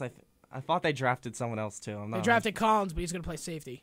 Yeah, so you're relying on that. You're relying on Pugh, who's still young. So the Giants are rebuilding their offensive line, and you're right. It's going to take some time. And if you don't have an O-line, even the best quarterbacks go down. Rodgers got knocked on his butt when he didn't have an O-line. It was a joke in Dallas when Tony Romo didn't have an O-line, trying to throw the ball 60 times a game and getting knocked down. Drew Brees had a bad year last year because of no O-line. No O-line. And that's the end of the day. If Eli, you know what, in the running game, you could, like we said before, you could have DeMarco Murray in Philadelphia earning $10,000 million a year for all we care. He's got no O-line. He's going to... We got DeMarco. We got the division. Yeah, we got DeMarco. You know what? We got him on the ground 40 times as much as the amount of yards he's going to get. Sacks. That's why I told him I think the Cowboys will be okay with their running back as long as their offensive line holds up. You know what? The only thing that made me upset about him going to Philly was he went to the enemy ship. If he went to Oakland or Tampa or anybody offering money, you know, we have peace. Good luck with the rest of your career. If you went to Philly, it's personal. What if he was the one that went to Buffalo instead of McCoy? Bro. I would have liked him in Buffalo. We would have to face him. We play the AFC East this year. Yep. Yeah. But the point is, he's going on a Philadelphia team that doesn't have a great O-line. He's not going to have his DeMarco Murray breakout year like last year. You go back a few years when the Cowboys had an awful O-line. Who was DeMarco Murray? You know, exactly. When you look at his run style, his running style is a guy that's going to... And with... Sorry, go ahead. I'm sorry. His run style is the style that he's... one of the most physical backs that we have in the National Football League. Exactly. He rips through guys. He gets through contact. But that only works after you have a guaranteed 2 or 3 yards to get the extra yards. In Philadelphia, if he has to fight for his yards starting as soon as he gets the ball, first of all, he's not going to be nearly as productive, and it's going to get worn down a lot faster. Exactly. You take a look at the few years before DeMarco was good was because they didn't have an O-line. Now you take a look at last year. Anybody who's just a follower of football, not much knowing about the Cowboys, you don't know who DeMarco Murray is until last year. Yeah, and even last year, Eli had to basically, run for his life sometimes because all 16 games, dude. Yeah, because of the offensive line, and I'm still not sure if that issue is resolved. I don't think it's resolved. It's improved. It's not resolved. Yeah, because we're basically what the Giants have been doing the last couple of years is. The guys that were formerly their O-line are getting older. They're retiring, and the guys that won them Super Bowls, and now you're bringing in a whole new regime. Right. That we still need to figure them out, and we still need to figure out if they have the talent to protect Eli Manning. And I think that's going to be key because Eli, as much as people knock him, I still think he can do the job if he gets some protection. You said that perfectly right. If he's got protection, he's going to be fine. You saw that in the years they made the playoffs and won the Super Bowl. He had a great O-line to work with. But you know what? The last few years, the O-line has been great. That's been the problem. You've got Victor Cruz. You've got Beckham. You've got a decent running game. Your problem is you have no offensive line. Exactly. You know what? You can have you can have everybody from Seattle. You can have Marshawn Lynch. You can have Jimmy Graham. You can have every wide receiver plus your own. At the end of the day, if you don't have protection, none of it's going to matter. 100% agree, which is one thing that really concerns me as a Giants fan going into the regular season because I think we're good in every other offensive category. I think we have a solid depth of running backs. I love Rashard Jennings. I'm a big fan of him. We got Andre Brown still, I think, and we have Shane Vereen, which by the way I love that addition, having Shane Vereen as a secondary back. And then even the wide receivers, we got 2-star receivers in Cruz and Beckham. And people might think Beckham will go down, but maybe he won't have the stellar rookie year he had now that there's footage on him. But I still think he has the physical talent to be a pretty damn effective receiver. And I think they have two or three other receivers that might go under the radar because of them, and Ruben Randall especially. I think he's going to benefit. Dwayne Harris, who I don't think is a bad receiver, and you guys know pretty well. And even Preston Parker, I think, has ability to be effective as a 5th or 6th receiver for the team. Absolutely right. And again, going back on my point, you do a fantasy draft on this team with everybody except the offensive line. Draft whoever you want. You can have a number 1 pick. The draft can only be yours. You're still going to be 5-11 with the O-line that you have. Yep. It depends who you draft, but you get my point. Yeah, I think the offensive line has to be better. They need to give Eli Manning a little bit of time, even if they give him a second or two more than they did last year. That makes all the difference. It's going to make all the difference, especially with Cruz now back. You have Beckham in his sophomore year. You really don't hope for a sophomore slump. I know he does. I do a little bit, but you hope. But Beckham, if he's going to have a sophomore slump, you need Cruz to step up. But for Cruz to step up, Eli needs time to throw the ball. Yeah, and I tell you one other thing that concerns me about the Giants, their secondary. Losing Antrell Roll was an absolute killer. it was an absolute killer. Well, the Landon Have fun Collins covering trade, 88. the Landon Collins trade to boost up your secondary, I thought was a great trade. I and a still great think draft Roll pick. is the better guy. You know what? I don't think it's gonna be, and I still have concerns other than that because I don't know what Cromartie is anymore. He's been up and down from what I've seen, and Prince Mukamura can't seem to stay healthy. You know, this Giants team has a lot of question marks on it, and a lot of people are saying, "Oh, the Giants may win the NFC East with the team they have." I'm sorry, I don't see it. I'm a Giants fan, and I've told both of you I think the Cowboys are winning it again. Yeah. Yep. I mean, and the Giants team is definitely improving. You have Cruz back. You know, the offensive line has improved. It hasn't been resolved. The defense looks a lot better. And again, if Eli has time to throw the ball, defenses are going to be in trouble. But at the end of the day, I'm sorry, this team is. You'll be lucky to have 500. I'm sorry. Here's the thing about the Giants. I think why people say they think the Giants can contend for the division. I think all they're seeing is Eli Manning, Victor Cruz, and Odell Beckham, and thinking to themselves, how can this trio not be effective? Right. And I think what people forget is the other question marks that are surrounding the team in the not as popular positions, such as offensive line, such as secondary. So you have to address that. It's a full team thing. It's not, and even let's not. And I haven't even mentioned Jason Pierre-Paul losing a finger. Yeah. Well, that story. That's still a big question mark too. Whether he's still going to be effective. Not to mention he's not communicating with anybody right now. No, I cannot be sold on a Giants team that does not enter a season with a above average, if not league best, defensive line. I just can't because that's their thing. They don't win football games unless they have a stellar pass rush that just gets after these NFC East quarterbacks, gets in your face, pounds you out, and then they run the football on offense. That's how the Giants win football games. But for the Giants to run the ball on offense, they need an O-line, which, again, I still don't think they have. Yeah, I don't. And quite frankly, I think the Jets are still in better shape than we are right now. Yeah. Even with the quarterback scandal. You know what? Who's going to win more games, Jets or Giants? That's tough. I got to give it to... I'd still say Jets. I say the Jets. Jets. J. Maybe I'm being a little... T. S. Jets. Jets. Maybe I'm being a little pessimistic as a Giants fan, but... I don't know. I can't see us being. I don't think we're gonna make the playoffs this year. I can't see it either. Not for the fact that they could just because we're wild card. Maybe they could. I don't think they'll be. I don't think they'll be a basement team, but I don't. No, see that them as belongs a to top Washington 16. for the next 6 years. Exactly. No, because you know what? I can't see a wild card only because of how superior the NFC is to the AFC nowadays. Yeah. I think it would be almost impossible for the Giants to win the wild card. I'm looking at the Cowboys. I'm looking at Carolina in the NFC South. I'm looking at Green Bay and Detroit. The fact that Carolina... Minnesota's on the rise. I'm looking at Seattle and even Arizona a bit now. You know what? Arizona's healthy. We all said it last year. Arizona would have went to the Super Bowl with a healthy team. I still don't think so. I don't know. I think so. Well, we're not talking about you, John. Don't worry. I was on them for a while. But who knows? Carson Palmer hurt. But to the Giants' point...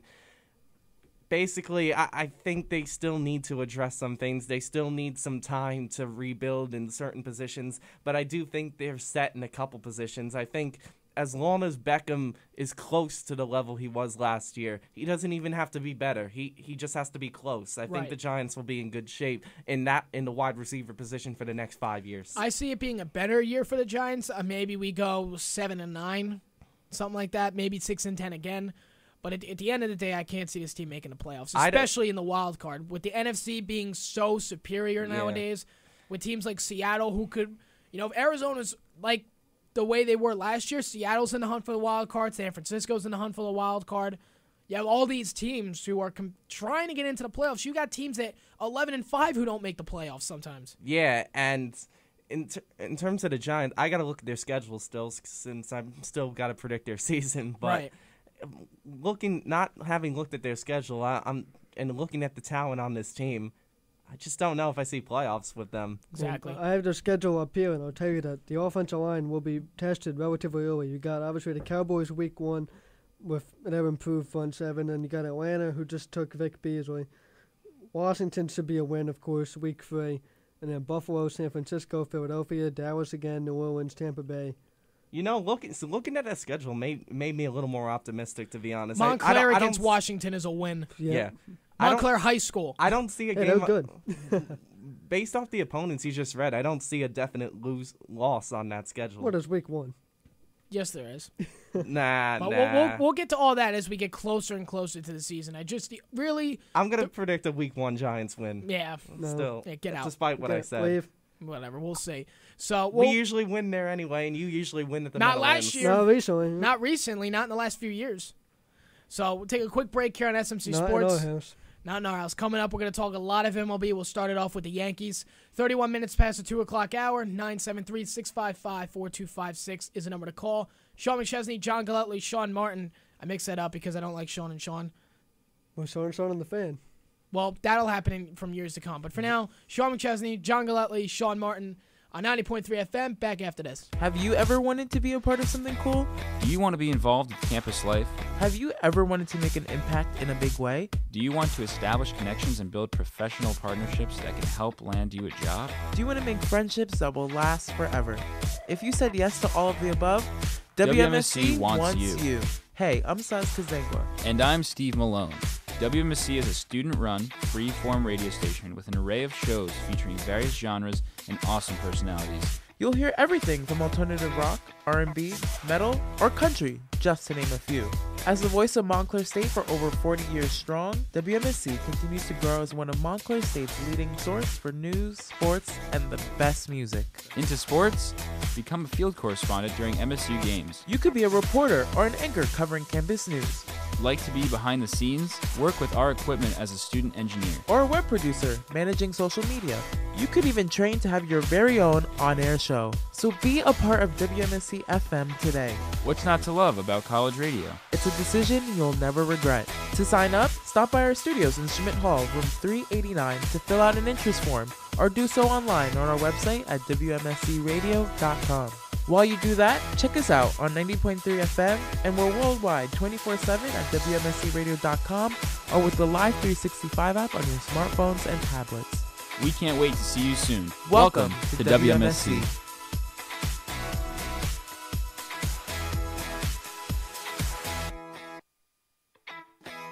Console.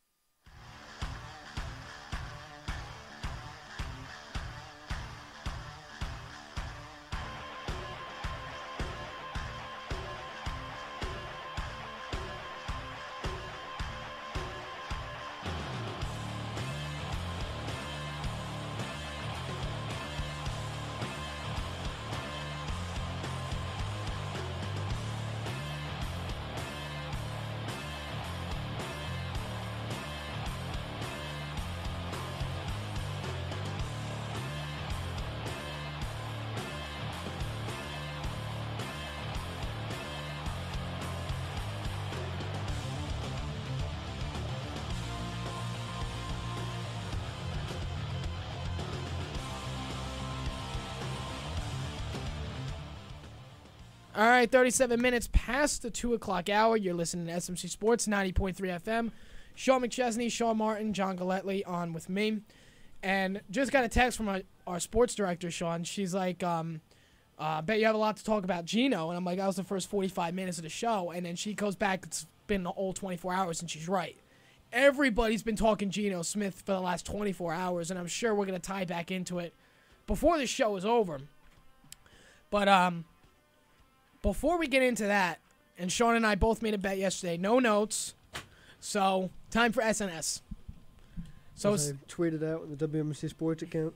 I'm going to have to pick that up later. But So the topic this week, and the Mets have been white hot since the Kelly Johnson Uribe trade, is will the Mets win the NL East? Do you think the Mets will win the NL East? Obviously, you know my argument. Obviously, you know Sean's because he's a diehard Mets hater. You don't even need to introduce this. Sean, you're the visiting I'm just team here here. so I don't get fined. Sean, you're the visiting team here. Open it up. Well, it's first of all, I do got to give some credit to the Mets and say it's been it's been a phenomenal season. Typical. To this point, they've exceeded my expectations by even being in this race and allowing for this SNS to happen. But it's time for the Nationals to win this division. Here's why. First of all, you look at these teams and just the way they're built. And the Mets, it's a great storyline. You have these young guys. They're playing loose. They're playing free. They're actually producing and not just going into like slumps that you see younger players go into. The pitching has been phenomenal, as it should be. But you look over at the Nationals. They have, I think, what you can call when Harper comes back at least, and when some of the other injured players come back, a perfect balance between the young guys that you need to get through September without playing with all the pressure on their shoulders, but also having the veterans in place there that know that they're not going to let this Mets team this year catch them. They know that this is their division this year. It was supposed to be their division this year, and they know that this Mets team is really probably a year or two ahead of schedule when it comes to trying to come win this NL East. So they're going to step up to the challenge in September, I believe. They're going to outdo this Mets team, and I think the Mets are just going to hit a wall at some point and begin to fade. These players, a lot of these players on the Mets roster, especially the pitchers, have not experienced September baseball yet with the team in contention, and I think there's a lot of teams in the NL East that are capable of playing spoiler against the Mets. The Phillies have been playing a lot better. I'm not saying the Phillies are going to go sweep you guys, but they can take. So the Phillies are going to win the NL East here, ladies and gentlemen. No, the Phillies plot twist. The Phillies, he called it. The Phillies can beat the Mets a couple games, and you can't have those things happen if you're actually going to win this division. You can't lose to the bottom team in your division. The Braves have been wildly inconsistent, so you never know what you're going to get with them. And the Marlins, you guys seem to do pretty well against them at Citi Field, and then struggle when you go to Miami, and they have, of course, you watch the last series? Yeah. But, so I think it's an up and down division, and I just don't see this very young Mets team with young pitchers being the team that can make it through September, holding on to a very small lead, especially when you have a Washington team that knows that they were supposed to win this division coming into the season, and that it's their time to get this done, and I think they're going to prove that. That's a good argument, and you have a lot of good points in there. Here's why I think your argument's invalid. So, Skip, listen up. Now, if the Mets were running into teams like St. Louis, Chicago, Pittsburgh, and the entire NL Central in September, I would be a lot more worried than I am right now. The Mets are going in with the lightest schedule going forward.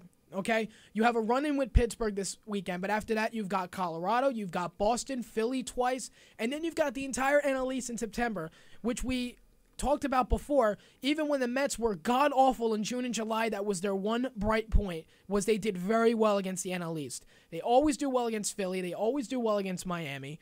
And, you said it, they struggled against Miami. Last time they went there, they won 3 straight. Now, the third game was a little whatever, but it happened. So you take a look at this Mets team, what they're doing right now. Yes, they're very inexperienced, but we'll get to that if they make the playoffs. I think they're going to win this NL East. Even when the Nationals were healthy, they were supposed to run away with this division, win 90 games, but they never did, even when this team was healthy. So here's my thing. We all know how much I love pitching and how, I'm into that side of the game and how important it is to build a team around pitching. My philosophy is pitching will get you to September with a chance to win.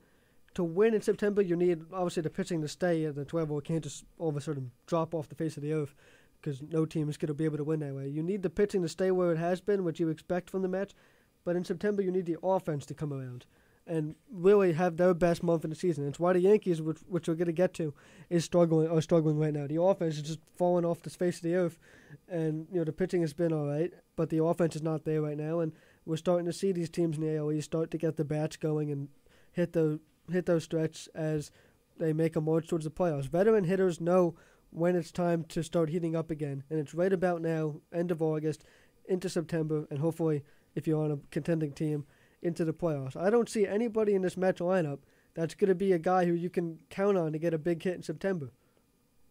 You have to take a look, though, at what they've been doing right now, not with what the season has been, what they're doing right now. Who's going to carry this offense? Cespedes, you have him. You've never seen Kadire in a pennant race yet. I'm not saying Kadire's going to hit 30 home runs in 30 days. Well, you've never seen him in a pennant race yet, have you? We'll see. Yeah. So we'll see on that. He's not going to start tearing the cover off the ball. I'm not saying that. What I'm saying is these guys can be your guys to go in September. Again, you're playing a very weak NL East. Besides Washington, you're playing an NL East that you've done very well against, even in June and July, when you went 2 for the entire month of June. Well, now these teams have nothing to play for except spoilers, so they're going to be playing hard from playing their best, some of their best baseball. Here's the thing, and we could tie Toronto and New York into this as well.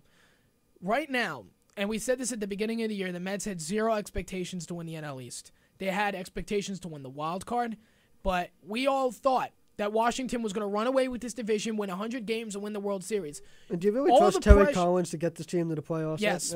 Yes, I do. No. The minute Terry Collins opened his mouth, threatened his team, right away, Mets are winning, what? They won like 12 out of 15. They won 9 out of their last 11. They're one of the best home teams in the league. Now, I understand the majority of their upcoming schedule is on the road, but for the Mets to win, they have to beat these under 500 teams that completely suck, that they struggle to have. And sure enough, last road trip, I think they did that. They won 4 out of 6 in Florida, a place the Mets never play well in. But when you take a look at what the Nationals have versus the Mets have no pressure at all because they had zero expectations to win this NL East. The pressure is absolutely there. No.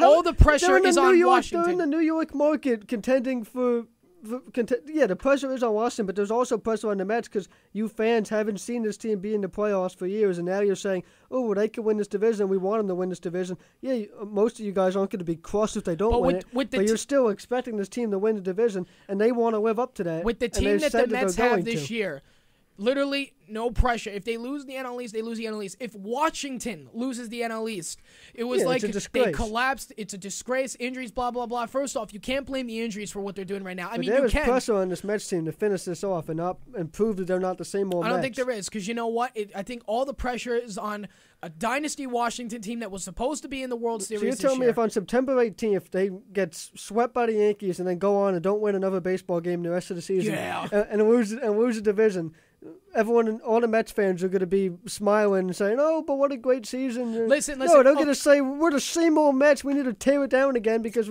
we can't win in the clutch time. It's a little bit of a mix in there. Yes, obviously we're all going to be disappointed, but at the end of the day, it was a great season. It's all time that for this stuff. team to if finish it this happens off. to Washington, the fan base is going to be like, "What happened? We were no one supposed to cares win about 100 Washington. games. Now we're We're not." talking in the about the playoffs." Mets. I don't care. The Nationals should win this division, but honestly, I don't care. Which way this goes. I just don't see the Mets being that team that can hold off a Nationals team that is going to make a surge at some point. Well, you take a look at what the Mets have coming up versus the Nationals, and the only reason the Nationals are second easiest is because they run into St. Louis at the beginning of September. But you take a look at the series that the Nationals have played. I believe, like we said before, Arizona and Colorado, they were 4-7 in that stretch. Lost 4 out of 7 at home. And each game they had a chance to win. Bottom of the 8th inning in Nationals Park, Carlos Gonzalez hits a grand slam. Crushed it. And now you're starting to worry, with Jonathan Papelbon, this bullpen is starting to struggle. Strasburg has come back, but he's not the same old Steven Strasburg anymore because he gets hurt every 5 minutes. Now you have Bryce Harper on the DL. You could blame injuries for this, but at the end of the day, it's no excuse. Now, I've said this a million times. Healthy Nationals lineup versus the Mets, it's Nats over the Mets. But as of right now, you're going to say, oh, it's because of the injuries. Who cares? The Mets are 2.5 in the NL East. That's all I care about. That's all that's really mattering right now. So you're going to take a team in September that has no experience with being a team that has proven that they can pull off and hold a lead in the division. Has not only that, but has proven the exact opposite, that they will find any way at all to collapse and just crush their fan base with the most embarrassing collapses of all time. A young lineup with no set, superstar, no guy that's really been proven that can carry this offense. A lot of guys that have shown promise, but no guy that has really shown that he's going to put this lineup on their back in September. And a solid pitching staff of young guys who also don't know how to pitch in September. And they're going to hold off the Nationals and win the division. My dad did just text me, and he said the Mets were winning the NL East. He said that last March. So, But point is, Sean, the way the Nationals have been playing, and you're absolutely right with this team in September. If they were playing contenders like St. Louis or Kansas City, they haven't shown one reason why you should trust them in September. They're the Mets. But they've showed you a reason why you should trust them right now. It's not September yet. Okay, but it's August and the Mets are relevant. When was the last time you could say that? Yeah, and that's a great step, but it's going to take until the very last day of the season, especially since you're playing the Nationals that day. How can you collapse against a division that you have thrived the entire year, even when you were playing terrible? You even look at this Washington team, again, when they were healthy, they never ran away with this division. Well, you have to play the Yankees in there, too. Okay, that's 3 games. That's 3 losses. Yeah, 3 losses. Okay, we'll see. And not only that, speaking of that, I feel like the fan base has helped as well. The fan base has been everywhere since the trade deadline. They've been all over Citi Field. They've been all over Marlins Park. They've been in Tropicana Field for 3 games. It was the biggest crowds they ever had all year long. September 18th, this all comes crashing down. Yeah, September 18th. That's my dream scenario. Of course. You want to know why? Because you're a horrible human being, that's why. The Mets host the Marlins on the 16th, and then they have an off day the 17th, and then they host the Yankees to open the series on the 18th. My dream scenario for this team has to be they're coming off a sweep against the Marlins to extend the lead. The off day, all you hear about on the fan is them running away after the division. You hear that right now? Yeah. All you hear on the 17th is them running away after the division and opening a series against the Yankees, and then 18th, 19th, and 20th they get blown out. Yeah, sure, Sean, whatever. That's the dream scenario right there. Yeah, exactly, in your dreams. Well, it could happen, but I'm not saying that specific scenario is going to happen, but I don't think this team is going to have what it takes to win the division. The way it is right now, this team is white hot right now. Dude is white hot. Even Lagares. And you know what the other thing is? How long can a team stay this hot? The thing is, though, like the Blue Jays right now, they're not going. If they stay this hot, they're the best team in baseball history. I mean, here's the thing, though, and I just realized this with everything that was going on before, and everyone's like, "Oh, the Mets need a bat. They need a bat." No, they needed a bench. So they get Juan Uribe, they get Kelly Johnson. Now you've got like 6 guys who can come on and off the bench and start. And ever since that happened, all of these guys are producing and are doing very well. Juan Lagares is an example. He went 3 for 5 last night. Flores another. Tejada, Johnson, Uribe, Conforto. Ever since that happened, I feel the pressure has been relieved. They're not everyday starters anymore. And I think you're right. Those are their roles, and they play better in them. They didn't need a bat. They needed a bench. And ever since that came in, the Mets have been thriving. They won 9 of the last 11. They're 40-18 at home. So how can you sit here and say that the Nationals, with the team that they have right now, 6 of their prime guys on the DL, their bullpen is struggling. They've lost 8 of their last 13. How can you say they're going to get hot and win the NL East? Every team is, I mean, obviously any team that's in some contention right now is going to, their goal is to start heating up and making a push for the rest of August and September. But usually you see if a team's hot at this point in the season right now, so let's take the Mets and the Blue Jays as 2 teams that are hot right now, either one or 2 things is going to happen. They've either established themselves as a really good team that's going to stay hot and carry all the way into the playoffs, which we've seen in the past. We saw with the Royals last season, which I don't think the Mets are going to be that team. Or they're due for a cool-down period sometime soon, which isn't good, and then they're scrambling to try to win the division in a tight pennant race in the last week of the season. That's where I see the Mets being more. I think they're going to cool down sometime soon. Not collapse, just cool down. I would agree with a cool down, yes, but I don't think it's going to hurt team, and they're going to have to fight to the last day of the season to win this division. And you can't tell me that the New York Mets, in a big game to win the division, you can trust them to win that game with their pitching staff. Based off what you've seen with a young pitching staff that has no idea what it's like to pitch in these games. You know, you're right, but you know what? This is the most relevant that this young pitching staff has been. But you look at the Nationals, who there knows how to pitch in a big game and win? You saw their last 2 divisions. Okay, Scherzer, but what if you don't get Scherzer in that weekend? What if you get Strasburg, or you get Zimmerman, or you get Gonzalez? Because those guys don't know how to pitch in big games either. Did you watch the 2012 and 2014 division series? The Nationals got completely destroyed by St. Louis and San Francisco in those series. They don't know how to win in big games either. Yeah, no one's beating the Cardinals this year in the NL anyway. I think we know that. I think we can come to an agreement on that. Whoever wins the NL East is in trouble in that regard. Because it looks like wouldn't the wild card team play the best team? Yeah. Okay, so it would have to be. We could have Cubs Cardinals. That'd be interesting. But the point is, though, as we get back into this and closing arguments, I'll go first, you'll go second. The way this Mets team has been for the last, 3.5 weeks has been unbelievable. The Mets have never been this relevant in August. They have a 2.5 game lead. The Mets are thriving against Colorado, and this Washington team is absolutely struggling and can't find a way to win. They lost 8 of their last 13. They can't win at home anymore. And the bullpen is nowhere to be found. And yes, you could blame the injuries, but at the end of the day, that is no excuse for you to lose this NL East. Even with the team that you had going into opening day, people were still giving this team 90 wins if those 8 guys didn't come back. I don't need a lengthy closing argument. It's New York Mets baseball. You can trust them all you want. They're going to let you down at some point. That's it. How is that a fair argument? It's true. The Mets always find a way to let people down. 2007 and 2008 were probably the worst. After that, baseball was irrelevant in July. You've got a team right now. This team's gonna find. I don't know how they're gonna do it, but they will find a way. This to let team you right down. now controls its own destiny. You know that they have the lightest schedule in the league. I see John like that's even more. That's even more the reason for that they're gonna collapse. How? They're gonna take this schedule too lightweight to be like, oh, no, they're not. Can I just say something? They're acting like a team that deserves to be here. I think the minute Sean suggested that the Mets losing to the Phillies was his biggest argument made me go to his side. Made me go to the other Sean's side. I'm not gonna get swept by the Phillies, but I'm saying the Phillies are playing better baseball. But you're using the worst team in baseball as your an argument. example, exactly. Come on now. It's not like they have a ton of games. You're pulling at strings, man. It's not like they have a ton of games with the Phillies left. I had said earlier in the argument, when it comes to these guys playing September baseball, if you ran into St. Louis and Chicago, he would have a good point. But you're running into 4 teams that you have played very well against, including Washington, this entire season. You got Philadelphia, Miami, Atlanta, Washington, repeat for 30 days.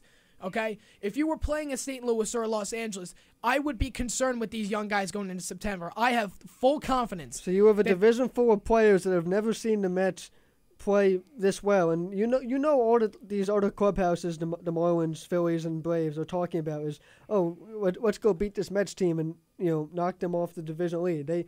These players in these clubhouses have never seen the Mets in the lead for the division, and they want to go play spoiler and show that this isn't their division. This is going to be, in the next couple of years, that team's division. But how can you say, like, and I understand 2009 and 2014, the Mets have disappointed people, but that happened in July. The last time it happened in 2008, that was September. Last time that happened, Carlos Gomez was still on the team. We were itching to get rid of him. You can't really put up an argument that the Mets always let you down in September or whatever, because that hasn't happened in 6 years. Not necessarily in September, and at some point they find a way to let you down at any point in the season. From 2009 to 2014, there was no hope for this Mets team to go to the playoffs. We all knew what we were signing up for. This year, with what we have been seeing, with a 2.5-game lead in the NL East, and the Nationals already starting to show cracks and to fall apart. Harper's out. Span is out. Everybody's out. The bullpen is falling apart. Papelbon can't throw a strike for his life. Those guys are right expected back, though. They're expected back, but and here's the thing, and this is what I'm going to close with. By the time they come back, I think it's going to be too late. False. Well, we'll see. No. So that'll conclude SNS. That was probably one of our most heated arguments, probably besides Winston Mariota. That was fun. Winston Mariota was the opening. Yep. So I'll send that to Craig later. He'll give us a decision, and hopefully quickly, because I don't really want to wait a week to find out who wins this. Yeah, I can tweet it out at WMSC Sports. Sounds good. Follow that. So we're going to take a quick break here as we almost reach the top of the 3 o'clock hour. So Sean McChesney, Sean Martin, James isn't even here. John Galletley. I'm so used to a pattern. I think you mixed my name out twice. No, it was only once. No, you called me. I think you called Jim my name by accident. Well, I didn't mix you up. I mixed him up. Okay, true. Okay, so we'll just call him Moser. We'll agree to disagree. Rose.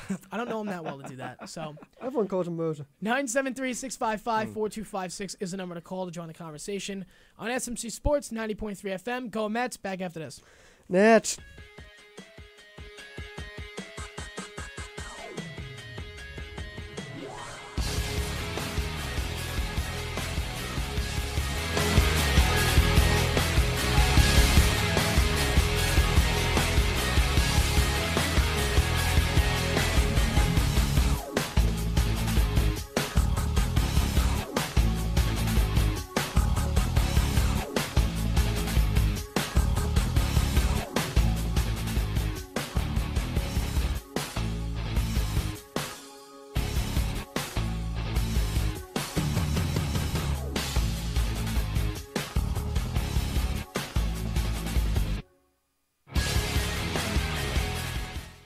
All right, top of the 3 o'clock hour, 90.3 WMSC Upper Montclair, New Jersey.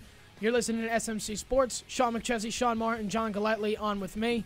So last hour of the show will take you up to 4 o'clock when Justin Frasca and the Tropical Storms come on from 4 to 7 p.m. Speaking of show times, myself and Sean have reached out for fall times in the fall. It is not official yet. When it is, we will let you all know what it is so we don't get in any further trouble. So until then, follow the shows on Twitter at SMC Sports WMSC and at UFR WMSC. See, I was trying to say your Twitter name, and it was always like UF. Yeah, like I couldn't get it. Like URF, right, or UFR. UFR. See, I could never get it. I made the account the first night that after I passed my DJ test, and I had to make 2 of them because I accidentally typed it I think it was UPR or something. I was like, P. Upon further review, like upon Panther review. Upon Panther review. Upon Panther review. Borough exactly. Sports, 3 hours of Borough Sports. I don't think I can make that work. I would never step foot in the station. I don't think let I alone can. this His studio. show's gonna be all high school stuff, probably. But there'll be Most a good likely. amount, but there'll be a lot of Yankees and NFL. And Well, for the first few months, there has to be a lot of baseball with September and then the playoffs, a lot of the NFL. Yankees in the playoffs and the Mets on the golf course. Yeah. We'll see, Sean. We will see. We will see. And we just finished our SNS debate. So we will discuss now a little bit of New York Yankees, and I know you two are ready to almost jump Put off. my mic on. Almost ready. It is on. You two. I know. You two. I was talking to you before the show. Now I still have confidence the Yankees will end up winning the AL East, but as of right now, you guys are in a world of trouble. In literally an amount of a week time span, I went from saying the Yankees are still locked to win the AL East. They had a 6-game lead over Toronto. Now they are a half game behind. You guys losing the marathon to Cleveland last night hurt. And not to mention, you've got Toronto this week in a sold-out Rogers Center. When was the last time we saw that? We are 20 years ago when they won the World Series. Series. We have been making up ways to lose baseball games if Andrew Miller blowing I his don't first remember a time in my lifetime that the Rogers Center was sold out for anything. Nope. It's the most hyped up ticket in a long time in It Toronto. has to be. Because, I do think Toronto's going to walk out in first place this Sunday. Do I think they're going to keep it? I don't think so. But let's open up the floor to some diehards here. Okay, last night's game, first of all, made me want to jump off a ledge. But anyway, I feel like last night's game was the worst loss in our losing streak. Even worse than getting shut out by the Blue Jays. And let me tell you why. Because I felt like in this game we were starting to get hope back. We were starting to get our groove back. Stephen Drew, of all people, broke the scoreless streak of 31 innings. Like I said, if you had Stephen Drew snapping a scoreless streak, play the lottery. Yes. Yeah, and by the way, just for the record, the top of the Red Hawk deck is a nice view at night. But go ahead.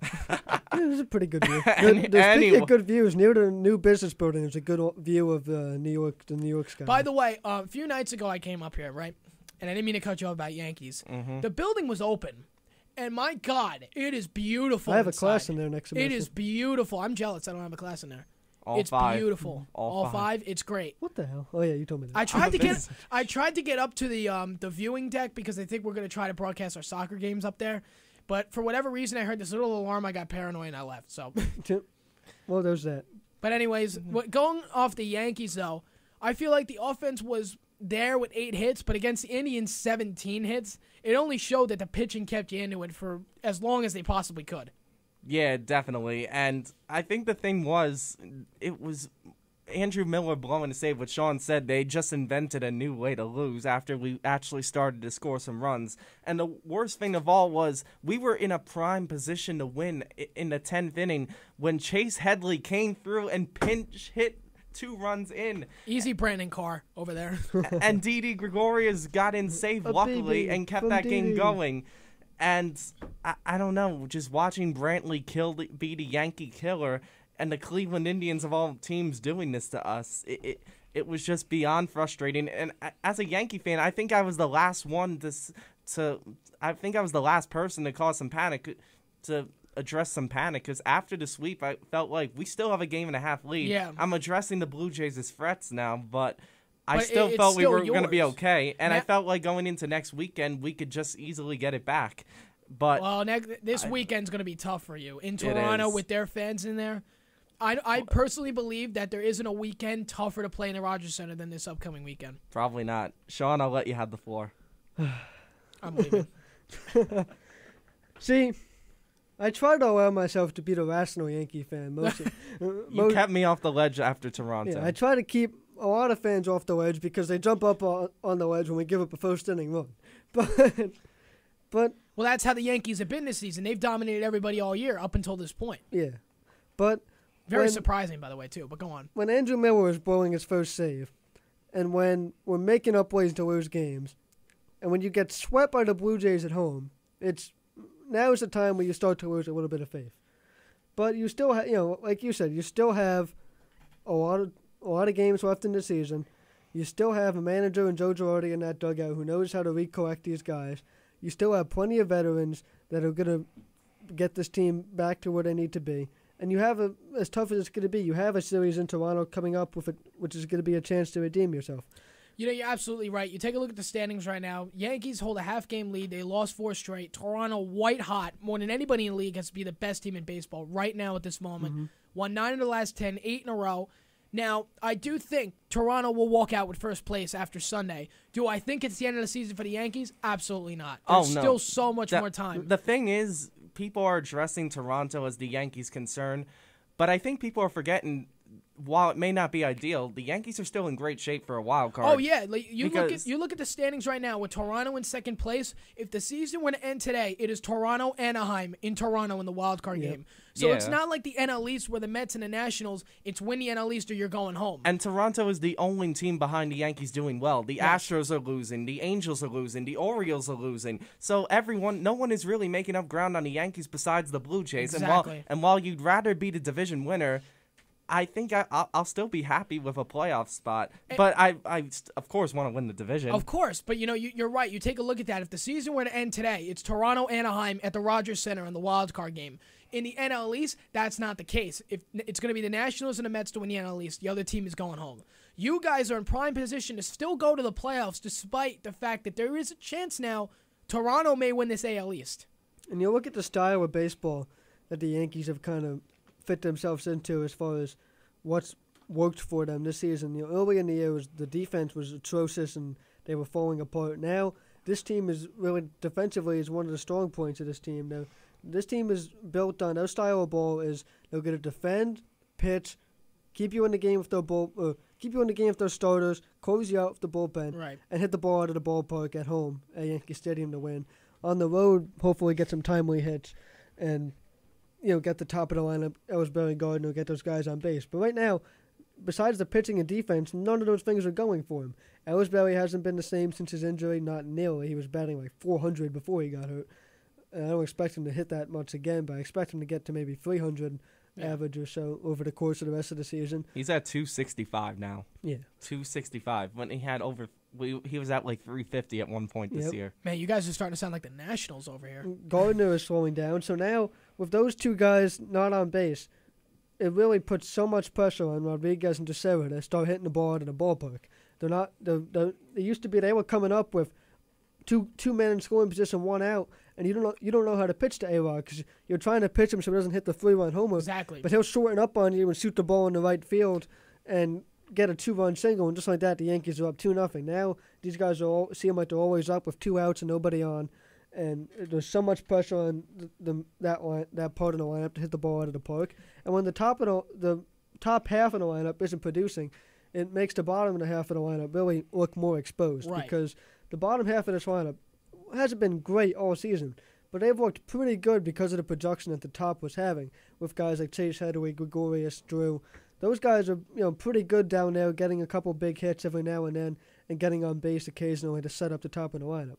But when the top is doing nothing, and now you have guys like Didi cooling down and Headway not being as good, now that's a problem. And 1 through 9, this team is having some problems right now. But I do think that I said coming into this year, and I'll stick to it, that I like that this Yankees lineup has more flexibility than they've ever had before.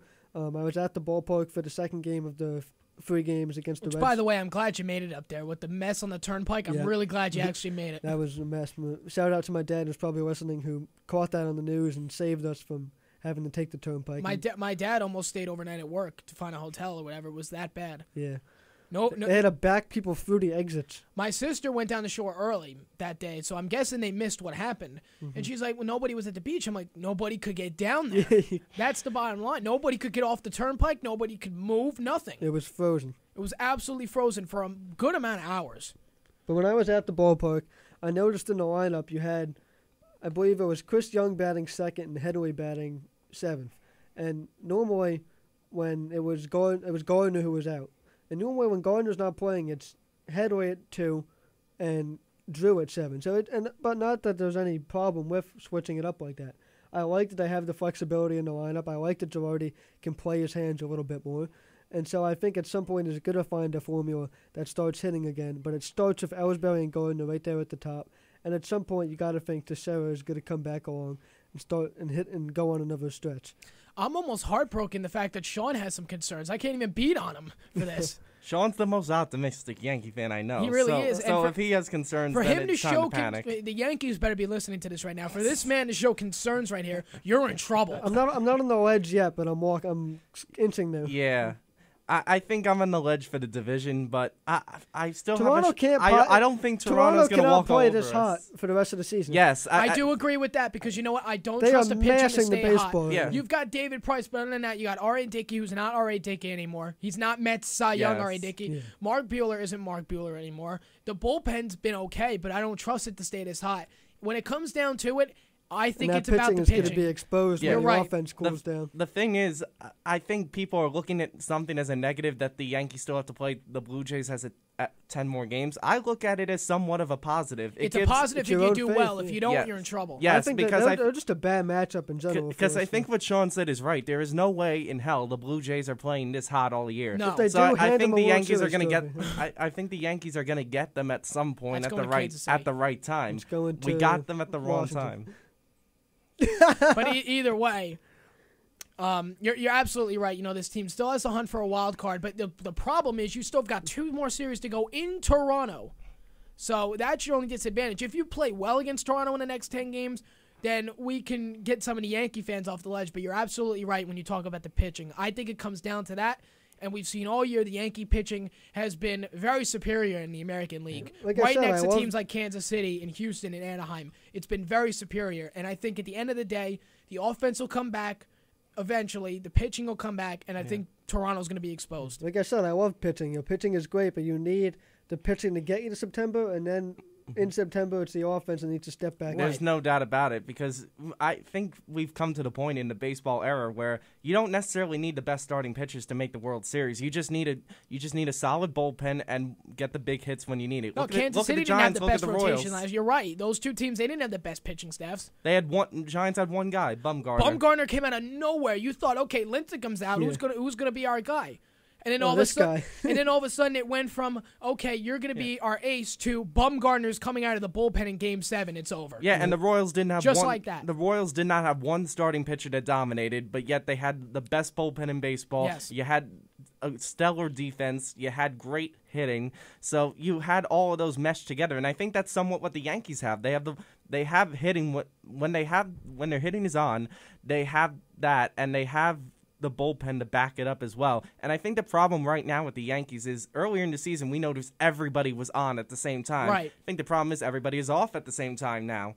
You don't really have that one guy trying to save them and bail them out. Those first 3 weeks in April, it couldn't have been any worse for the Yankees. It was worse than the expectations we had. After that, and Sean's going to like what I'm about to say, since the Subway Series, I thought the Yankees have been one of the best teams in baseball. Woo.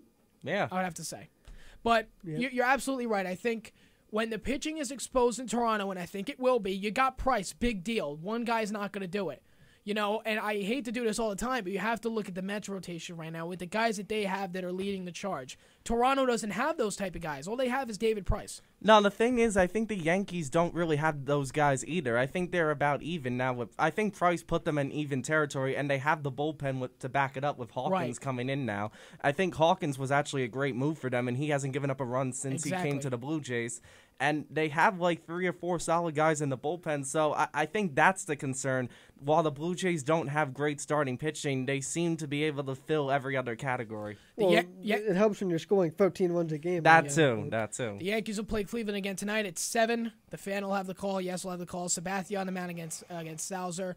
And Sabathia is another topic I want to get to. We'll get to that when we come back from the break. And we'll do a lot of Mets still and a lot of MLB as well. 14 minutes past the 3 o'clock hour on SMC Sports, 973-655-4256. Sean McChesney, Sean Martin, John Galletley on 90.3 FM. Back after this. WMSC 90.3 WMSC, Montclair's Underground Radio.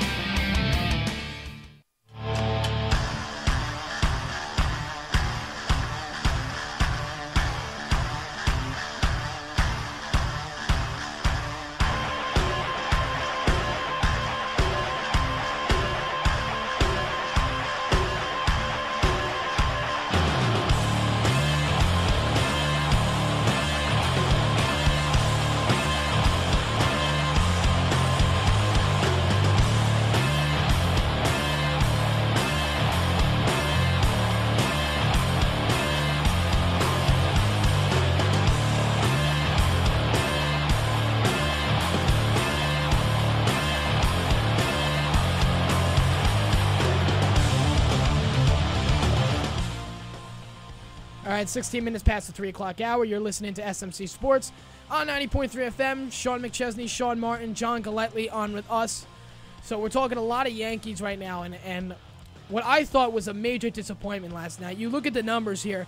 Ellsbury 0 for 7, Gardner 0 for 6, Tex 0 for 6, Drew 1 for 6, A-Rod 1 for 6. Stop!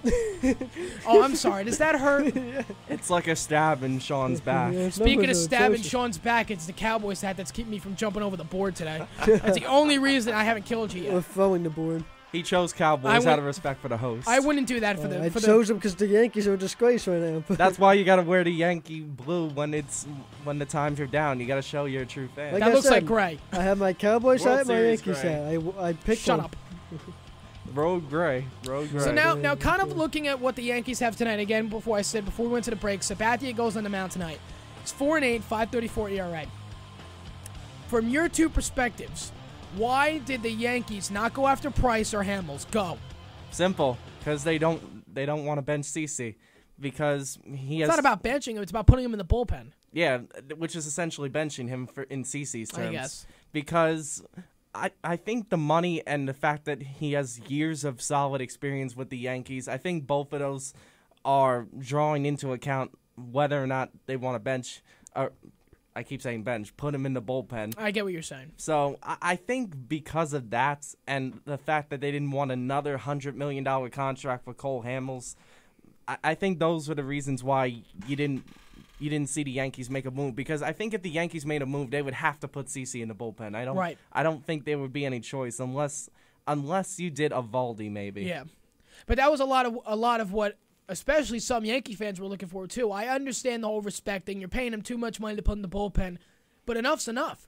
What does he have, like 4 straight no decisions? He was great in his last start, though. He was, but at the end of the day, did he get the win? No, he didn't. No, but I'm pretty sure the Yankees won that game. I would say so. But the point I'm trying to make is, especially now with the Yankees' cold streak right now, you can't afford to have Sabathia putting you down 5-0 or 6-0 by the third inning. Yeah. And I think what he's saying about those solid starts is that you only see them once in a while now. Exactly. So we're celebrating them, like saying, "Oh, CC's back." And I think that's when you know a pitcher is down. When you're highlighting his good or above average starts for once a his month. Exactly. But they didn't want to give up quality. Severino. That's the reason that they didn't go after. And I'm glad they didn't, because I like what I see from Severino right now. I do as well. And I would like to see him stay. I would like to see him stay in rotation for as long as he could. I agree. I thought the kid has looked great. But you take a look at what Sabathia is doing. He's not 2009 Sabathia anymore. He goes out, wins 19 games, and is one of the few, or I would say how many reasons, but mainly could it be number 1 and number 2 reason you won the World Series. But now he's CC Sabathia, where you can barely get 5 innings out of him. He gets a no decision every other start, and he has an ERA of almost 5.50. That's the CC Sabathia we're talking about right now. And no amount of money is going to change that. See, but you got to like the other things that Girardi's brought up that he brings to this team as far as veteran leadership and the one pitcher in this. I'm not saying he doesn't like that. Of course, he's probably one of the best on the team next to Teixeira. And he's also the one pitcher in this rotation that knows what it's going to take out of these other pitchers and out of his lineup to actually hold off the Blue Jays and win this division and get into a pennant race. You know, I'm sure some of these younger guys in the Yankees lineup, in the Yankees clubhouse, they won't admit it. There's no chance in how they're going to admit it. But I'm sure there's some guys these younger guys that are saying, you know, man, this Toronto team is scaring us right now, and we're not capable of beating them. But CC is the guy who is going to take the ball. He's going to take it upon himself personally to want to help this team get to where they need to be, and he wants to make one more run at it. And so, you know, I expect big things from CC tonight. We'll see him in Cleveland when the Yankees hopefully get back on track, which is something that they can value in the rotation. Exactly, and we're going to get to the Yankees in just a quick second. The breaking news out of Bleacher Report, the pending investigation with Patrick Kane, he'll no longer be on the cover of NHL 16 because of it. So it was supposed to be the first ever joint cover with 2 players on the cover.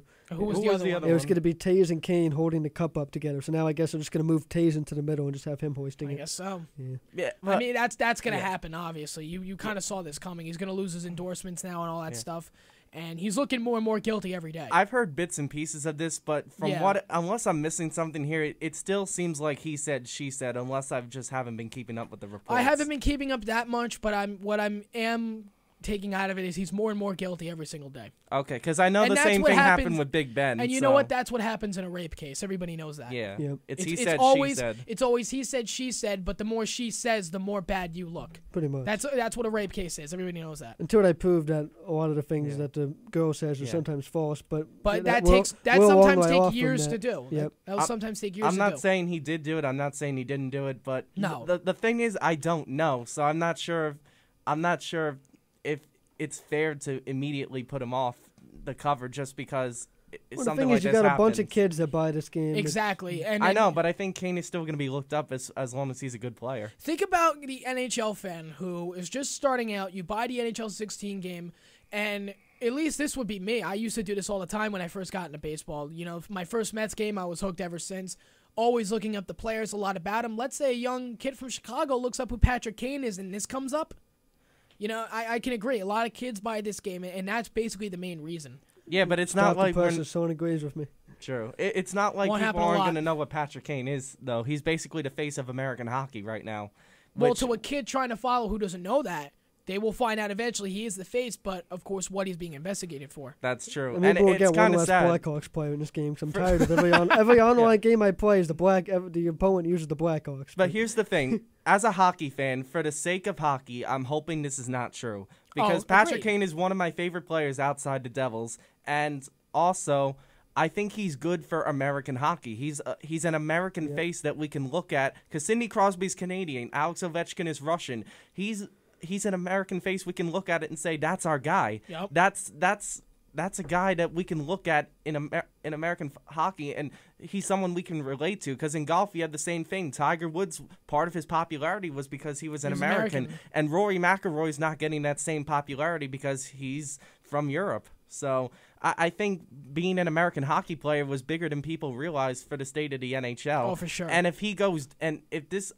like I said, I don't know if he did it or not. No, I think the only two people that know who did it are going to be Kane and the girl. There's three sides to every story. His side, her side, the truth. The truth. Exactly. But in cases like this, when was the last time the truth ever really came out? That's true, because we've had Jameis Winston, we've had Big Ben. We still don't know what happened with those two. Yep. So I feel like this is going to be one of these things that are just there, and we're never going to find out exactly what happened. Those cases have subsided, but at the end of the day, it's, well, what did you do a few years ago? And, you know, it always comes back to haunt them. It does. It does. And it's a very unfortunate turn of events where you need all the proof possible and more for you to be innocent in a case like this. And that's the sad reality of our world today. But that's what it is.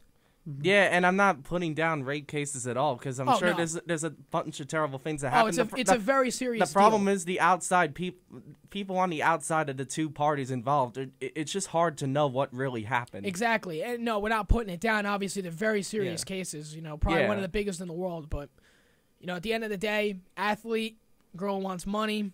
Who knows if it's really true or not. Now, if it is, then obviously we've got another picture, but... you know, it's not looking too great. So we're going to take a quick break here on SMC Sports. Coming up, we'll get a little bit more back into Yankees. We have Mets and a lot of MLB to talk about. 25 minutes past the 3 o'clock hour. Sean McChesney, Sean Martin, John Galletley on SMC Sports 90.3 FM. Back after this. All right, 29 minutes past the 3 o'clock hour. You're listening to SMC Sports 90.3 FM. 973-655-4256 is the number to call.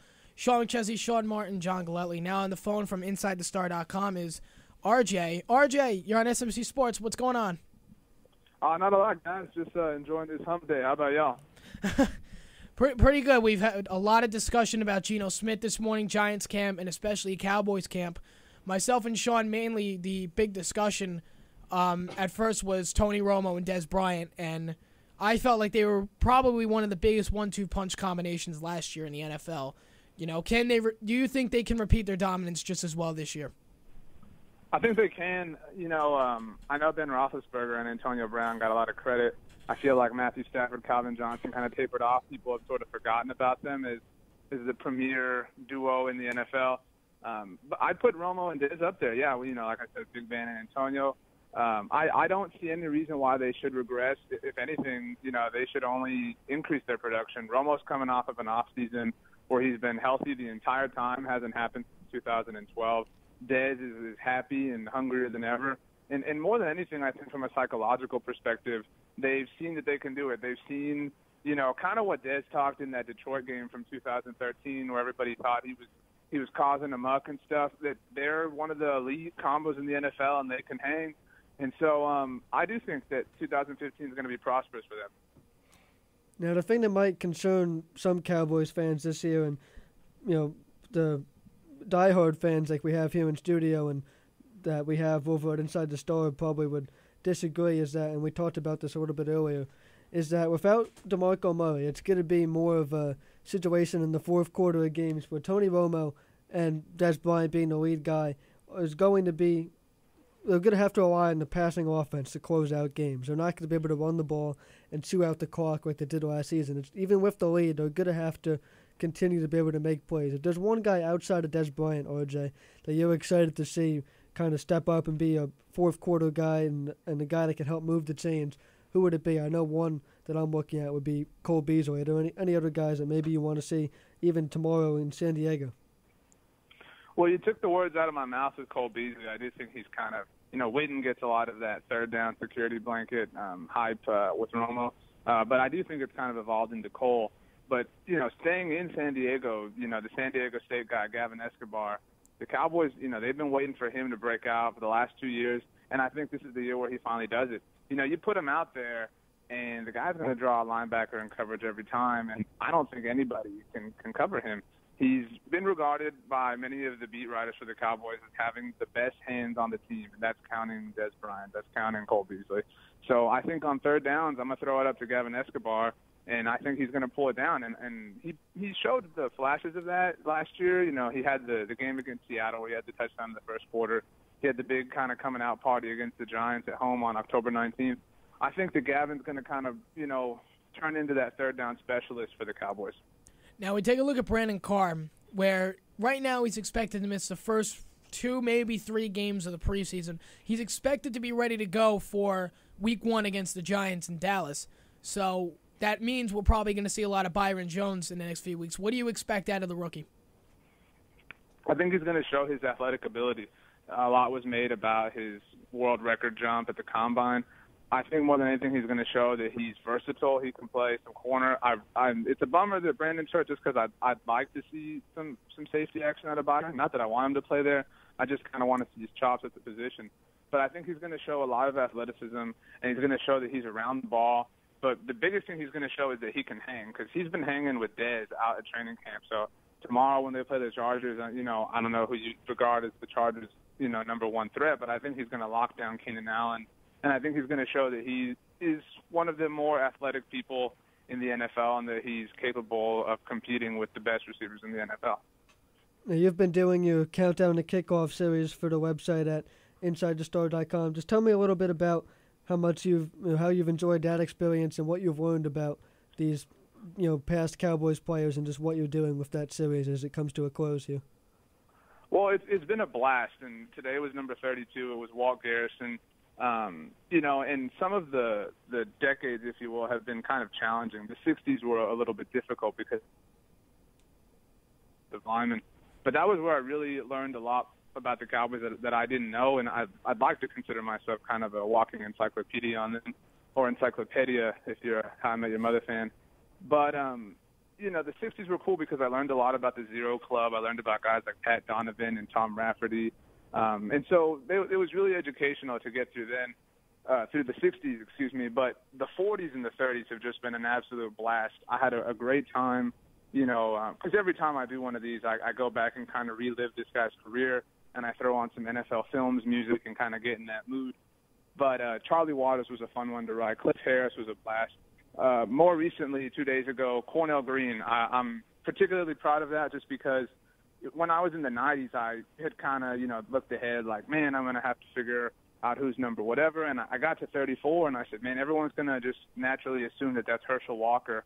But I thought it was going to be Cornell Green from the start. And I said, man, it's going to be a bit of a challenge to kind of prove to the casual super fan of the NFL why Cornell Green was better than Herschel Walker.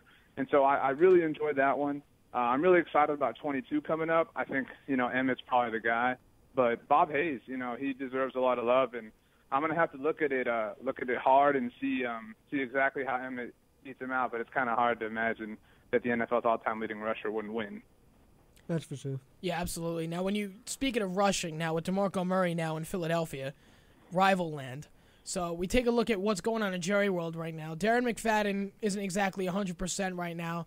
Joseph Randall looking like he's going to be the lead guy. What do you expect out of this Dallas rushing game with an O-line that still looks to be pretty strong? Well, I wrote a piece, for the site Inside the Star a few months ago that kind of compared the 2015 Cowboys to the 2006 Indianapolis Colts. Now, I don't know how, who remembers them, but they won the Super Bowl, so they're a pretty decent team. But, entering that season, they had to make a decision financially as to where they wanted to lock up their future, and it was Marvin Harrison or it was Edgerrin James. And they went with Marvin Harrison, another 88, and it worked out well for them, and the edge went to Arizona. And everybody knows that story, but everybody kind of freaked out. Oh my gosh, we've got Peyton, we've got Marvin. How on earth are we going to survive, without the edge? But, they had Dominic Rhodes, who was a kind of a savvy, capable veteran, and they drafted a rookie out of LSU by the name of Joseph Adai. And so I looked to the 2006 Colts and how they kind of handled things as to how the Cowboys are going to handle things. I think McFadden has the ability to kind of be that Dominic Rhodes role, kind of that savvy veteran who's kind of done it but not on an elite level before. And I think Randall's going to be the Joseph Adai part of the punch, the shiftier, quicker, kind of, hit you when you're exhausted type of running back. And, that duo specifically in that year was really, really productive. And if you rewatch Super Bowl 41, you could argue that the two of them should have shared the MVP award as opposed to Peyton, who won it. But it's kind of hard not to give Peyton the MVP in his first Super Bowl victory. Absolutely. And RJ, before I let you go, just now kind of expanding through past Dallas a little bit to the entire NFC East. The big story has to be in Philadelphia with DeMarco Murray as their new lead running back. Another story with the Giants with, Victor Cruz on his way back. Not much out of Washington. So just kind of what do you expect out of this entire NFC East this year? Well, I'm hardly an X's and O's guy, so I don't understand, the intricacies of blocking and things like that. And I know Philadelphia has gotten a lot of praise around the NFL. I know a lot of people have picked them to win the division. But on, just the epidermis of being a football fan, it's hard for me to imagine that a team with a difference at quarterback, running back, and wide receiver, you're arguably three most primary positions on a football team. With brand new guys there, it's hard for me to believe that they're going to sustain success over a long period of time. So I do think that Washington will kind of be the run to the litter like they have been in RG3 and all that stuff. And I am curious to see what will happen with him a year from now in terms of his contract. And, I doubt he's going to get the blockbuster deal that Andrew Luck will get. Who knows where he's playing. But I think that Philly's going to finish third. And the Giants, they're hard to count out. I will say that the Giants make me more nervous than anybody in the division, not necessarily because of Odell, but I think Steve Spagnuolo. I think he's the X factor for that team because when the Giants' defense has been dominant, when they've had those defensive lines that have disrupted other teams, including the Cowboys, it's been thanks to him. And so, with JPP, that whole thing, that's really interesting. But I think the Giants are going to make, the season interesting. I'm really excited for the first game just to see how we stack up against a team like that. Absolutely. And, Sean, any closing thoughts on your side? Well, I think that's a great point with the Giants, and they also added Landon Collins, which a lot of fans, especially Dallas fans, looked at as a direct response to needing a run-stuffing type guy to be able to win head-to-head NFC East games. You have to be able to win divisional games in the NFL, and a lot of times in today's draft era, that means drafting a player and justifying the draft pick solely for the reason of beating one of the other three teams in your division. So I think Landon Collins is a run-stuffing type guy that they're going to use against Randall, McFadden, Murray, Matthews, Sproles, and and the Redskins rushing attack. So I think the Giants are definitely an intriguing team, and it should be a very fun week one. Absolutely, and both of you nailed it right on the head. I'm very much looking forward to tomorrow night, more along the lines of week one as well. RJ, I thank you. Appreciate your time calling in. Thanks, RJ. Anytime, guys. All right, speak to you soon. was RJ from InsideTheStar.com. That's a website that Sean writes about. If you want to give a quick plug before we go to break, you're more than welcome to. Yeah, definitely recommend everyone check out RJ's Countdown to Kickoff series. It's really a very fun series, and like you said, he puts a lot of work into it and has a lot of fun writing it, which is good to hear. He basically takes a player with every number as we get closer to the days to Cowboys kickoff against the Giants, and gives the best Cowboy that's worn that number and writes a little bit about him. So it's a great way to look back and learn a little bit of Cowboys history, and also be able to visualize a number of days until Cowboys football returns. So it's a very fun series. I recommend you check that out, along with that 2006 Colts piece that he mentioned, and he has some stuff up on Terrence Williams as well. So a lot of great work from RJ at Inside the Star. I've had some fantasy stuff up, and I'm going to have some more stuff up this week. And all of this can be found on Twitter at Inside the Star DC. At Cowboys Nation does a great job interacting with fans. Tweet at them, they'll tweet back, they'll favorite your stuff, they'll retweet you. Have a lot of fun with that, and all of the content at InsideTheStar.com. So a great source for a great group of Cowboys fans just trying to make life a little bit easier for Cowboys fans to find information. That's what we're going for, and that's what RJ and myself have hopefully been doing a pretty good job of. Absolutely. And before we do go to break, just got an alert on my phone. Giants and Phillies in ongoing talks for trade. Take a guess. What? Chase Utley. Yep. So Chase Utley. Well, I don't know what that means for San Francisco. I don't know why anyone wants him personally. Honestly, personally, he could have a resurgence. They have Yes. Joe Panic. Who's well, he would probably be a bench player. I mean, obviously in Philly he still starts because there's nobody there to play in Philadelphia besides a bunch of 19-year-olds now. Yeah. But play you. Hey, RJ followed me. How about that? So. Nice. So that got out of the way. When we come back, we're going to close with a lot of MLB. So Mets, Astros, Yankees, Royals, etc., London teams, we don't care. We're closing with everybody tonight. We're closing with sports. Closing with sports. Nordiques. So, Nordiques. 973-655-4256 is the number to call. 42 minutes Henry past. Hudson goes basketball. 42 minutes past. One of the worst teams in the state. 42 minutes past the 3 o'clock hour. Sean McChesney, Sean Martin, John Galletley on SMC Sports on 90.3 FM. Back after this. All right, 47 minutes past the 3 o'clock hour. You're listening to SMC Sports on 90.3 FM. 973-655-4256 is the number to call to join the conversation. Sean McChesney, Sean Martin, John Galletley in the studio. Great show today. Really was. Got a lot of calls today. Me and Sean yelled at each other for a good amount of the time. Very good SNS. A great SNS, I thought. If you guys yell at each other, it's a good show. It is. Well, that's a guarantee. And that means Craig's call must have won Show of the Year. Yeah. Unbelievable. So, just talked a little bit of Cowboys with RJ from InsideTheStar.com. And again, shout out to Sean and InsideTheStar.com for the article about my show this morning. I really appreciate it. No problem. Kind of getting the word out on what it is. So, we'll finish up with MLB. Basically, hopefully Cowboys Nation was listening. Hopefully so. I mean, somebody from Cowboys Nation called in. Yep. So, 48 minutes past 3 o'clock. Justin Frasca, host of the Tropical Storms, will be on in the next 12 minutes. So, kind of just looking at everything in the MLB.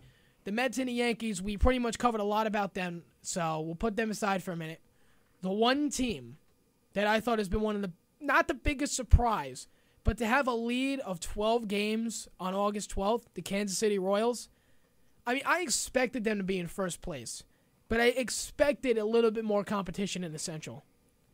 I'm not really sure how to respond to that. I didn't think they'd have a 12-game lead, but at the same time, I didn't really see anyone else that was a true competitor for a playoff spot either. Maybe Minnesota at the beginning of the year. Yeah, I know. Minnesota's kind of starting to fall off the face right now. Yeah, everybody was high on the Indians going into this year, and then yeah, they haven't worked out. You know, the Twins showed some promise, but except last night. But you knew they weren't going to be consistent enough to. I'm just going to ignore that you said that. I knew you knew that the Twins weren't going to be consistent enough to make a run on the team. Right. The Twins have died. They have literally died off. And that was a team that showed a lot of promise back in July and the end of June. They were a fun story for a couple weeks.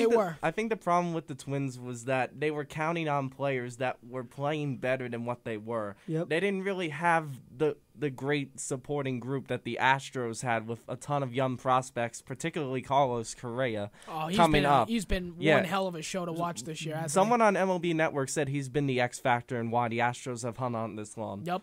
despite all the trades they have made, Carlos Correa has been the key. Altuve, you could put in that mix as well. Both of those guys Definitely. have really showed their stuff. And, Houston went from a team that has been garbage for years and years and years to a team that has a shot at winning the AL West, has a shot at winning the AL wild card, and has a shot at being in the postseason for the first time as an American League team. Yep. I think they're going to make it. I can't see I think they are too. I feel like they're for real. And I even thought that a couple weeks ago. I was higher on the Astros than the Twins of the two teams that were kind of iffy for people to hang on. I've been higher on the Astros the entire year. If you take the Astros or the Twins, I'm taking the Astros every time. Yes. Because the Twins, they have a couple good players. Dozier, I think, is getting better and better.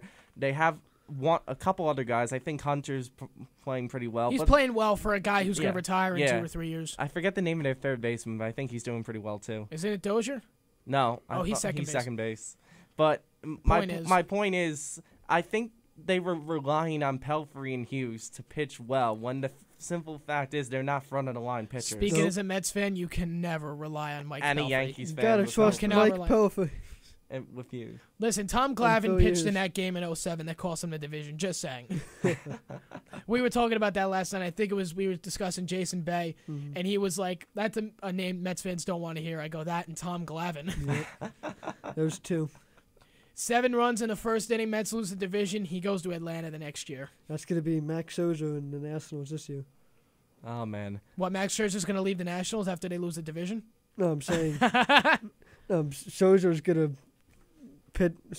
lead the Nationals team to the NL East. I hope you know you lost SNS. I'm just letting you know that right now. We'll see. We'll find out. I'm a Yankees fan. Wednesday. I'm saying he lost. I did not lose. Man, I should have let you judge. But again, Craig, you didn't trust me to be non-biased. I really didn't. And I gave you the win in my vote. Seems legit. So I've got it from John. But at the end of the day, Craig has always been our official judge. That's the way we're going to keep it. Yep. So I'll send the file to Craig tonight. We should have a winner soon. I'll let you know when. And I'll put it up at the WMSC account. All right, sounds good. Yep. So going back on baseball right now, and another tough division I think could go to anybody right now. And San Francisco's kind of been falling a little bit down a little bit.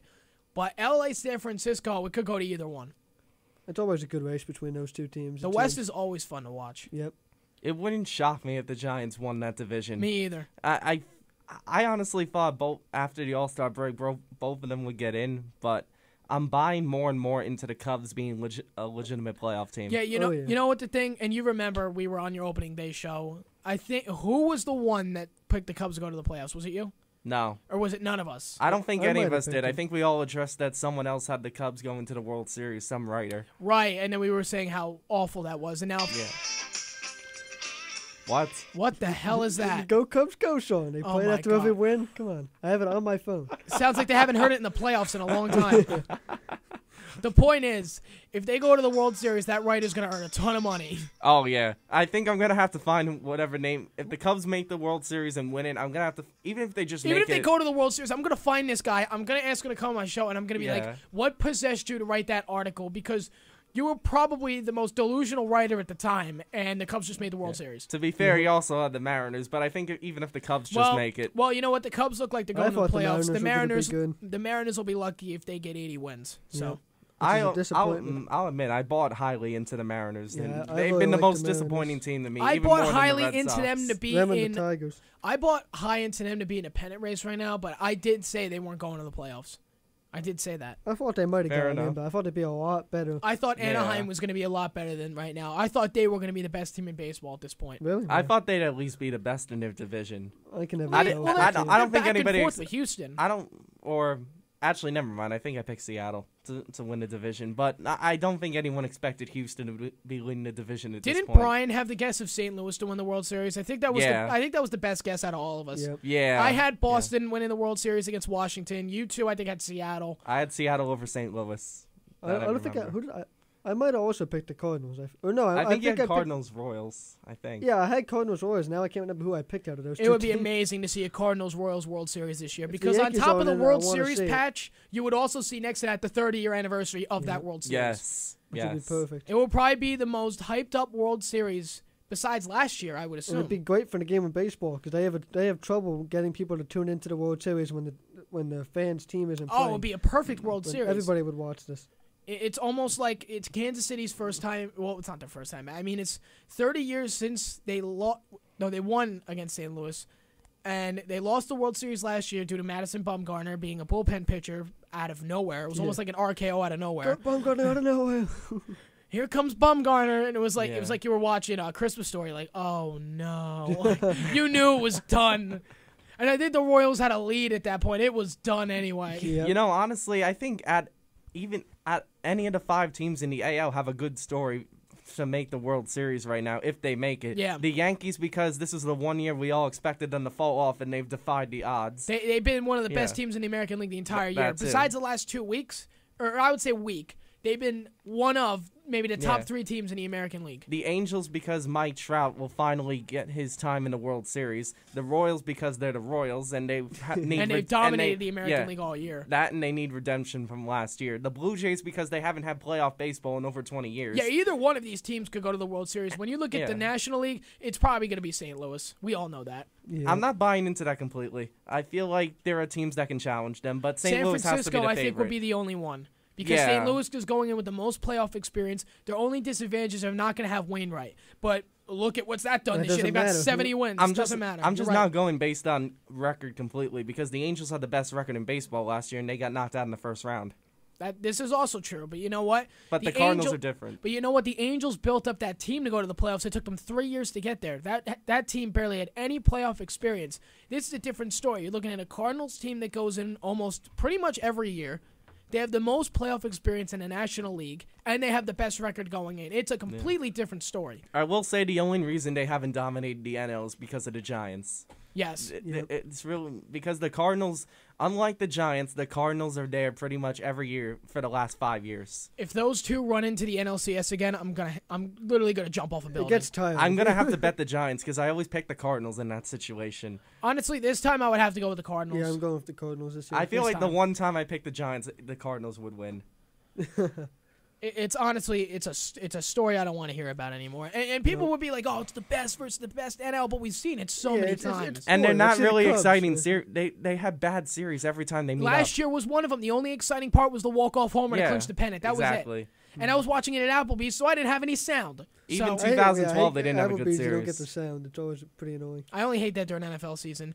I went with my girl. NHL, it makes it. I went with my girlfriend to Applebee's, I think, the night of the Baltimore Patriots divisional game. So the only thing that you heard, and it was on every TV, the only thing you heard was people's reactions. So when Julian Edelman got the ball and was about to throw it, all you heard was like it was like duh! It was like John Sterling all over again calling a football game.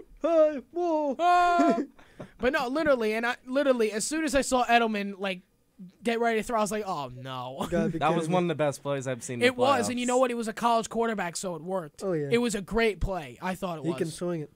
Imagine if that was the Deflategate game. Oh man, that'd be so much worse. This is already bad enough as it is. It's already bad enough that the Patriots did it in a 44-7 game. Imagine 31-28. Imagine that for a minute. And the Ravens still accused them of cheating in that game. Yeah, and they're accusing them of cheating in that game too. Now, Baltimore would still be rioting for different reasons. That's a good point. You know, Roger Goodell's office wouldn't have been there for a good amount of 3 weeks. The Royals would have to play all their games at Yankee Stadium.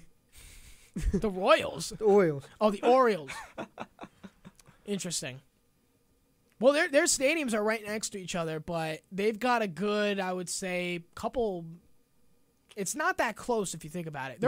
They share parking lots or whatever, I guess you could say. They're honestly about as close as two stadiums can get of Besides that magnitude. Philadelphia. They're in at the same path. Philadelphia and Kansas City are near each other too, but Philadelphia's got everything. They've got the hockey arena, the basketball arena being the same one, baseball, football. They got everything there. I honestly, and no championships.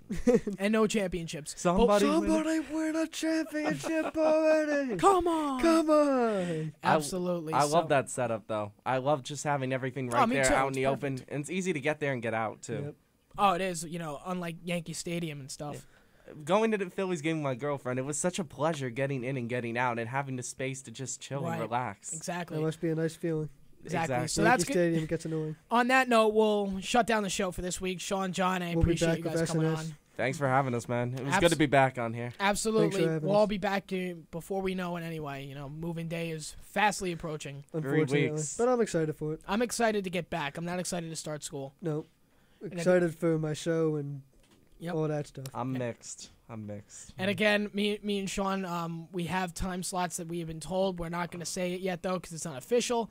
But when it is, we'll let you all know. So that's going to conclude SMC Sports this week. Appreciate you guys coming on. We'll be on again next week. Could be the last summer show. I'm not sure yet because of training week and all that fun stuff. So Sean McChesney, Sean Martin, John Galletley on SMC Sports on 90.3 FM. Top of the 4 o'clock hour. Yankees score runs. Justin Frasco with Tropical Storms is up next.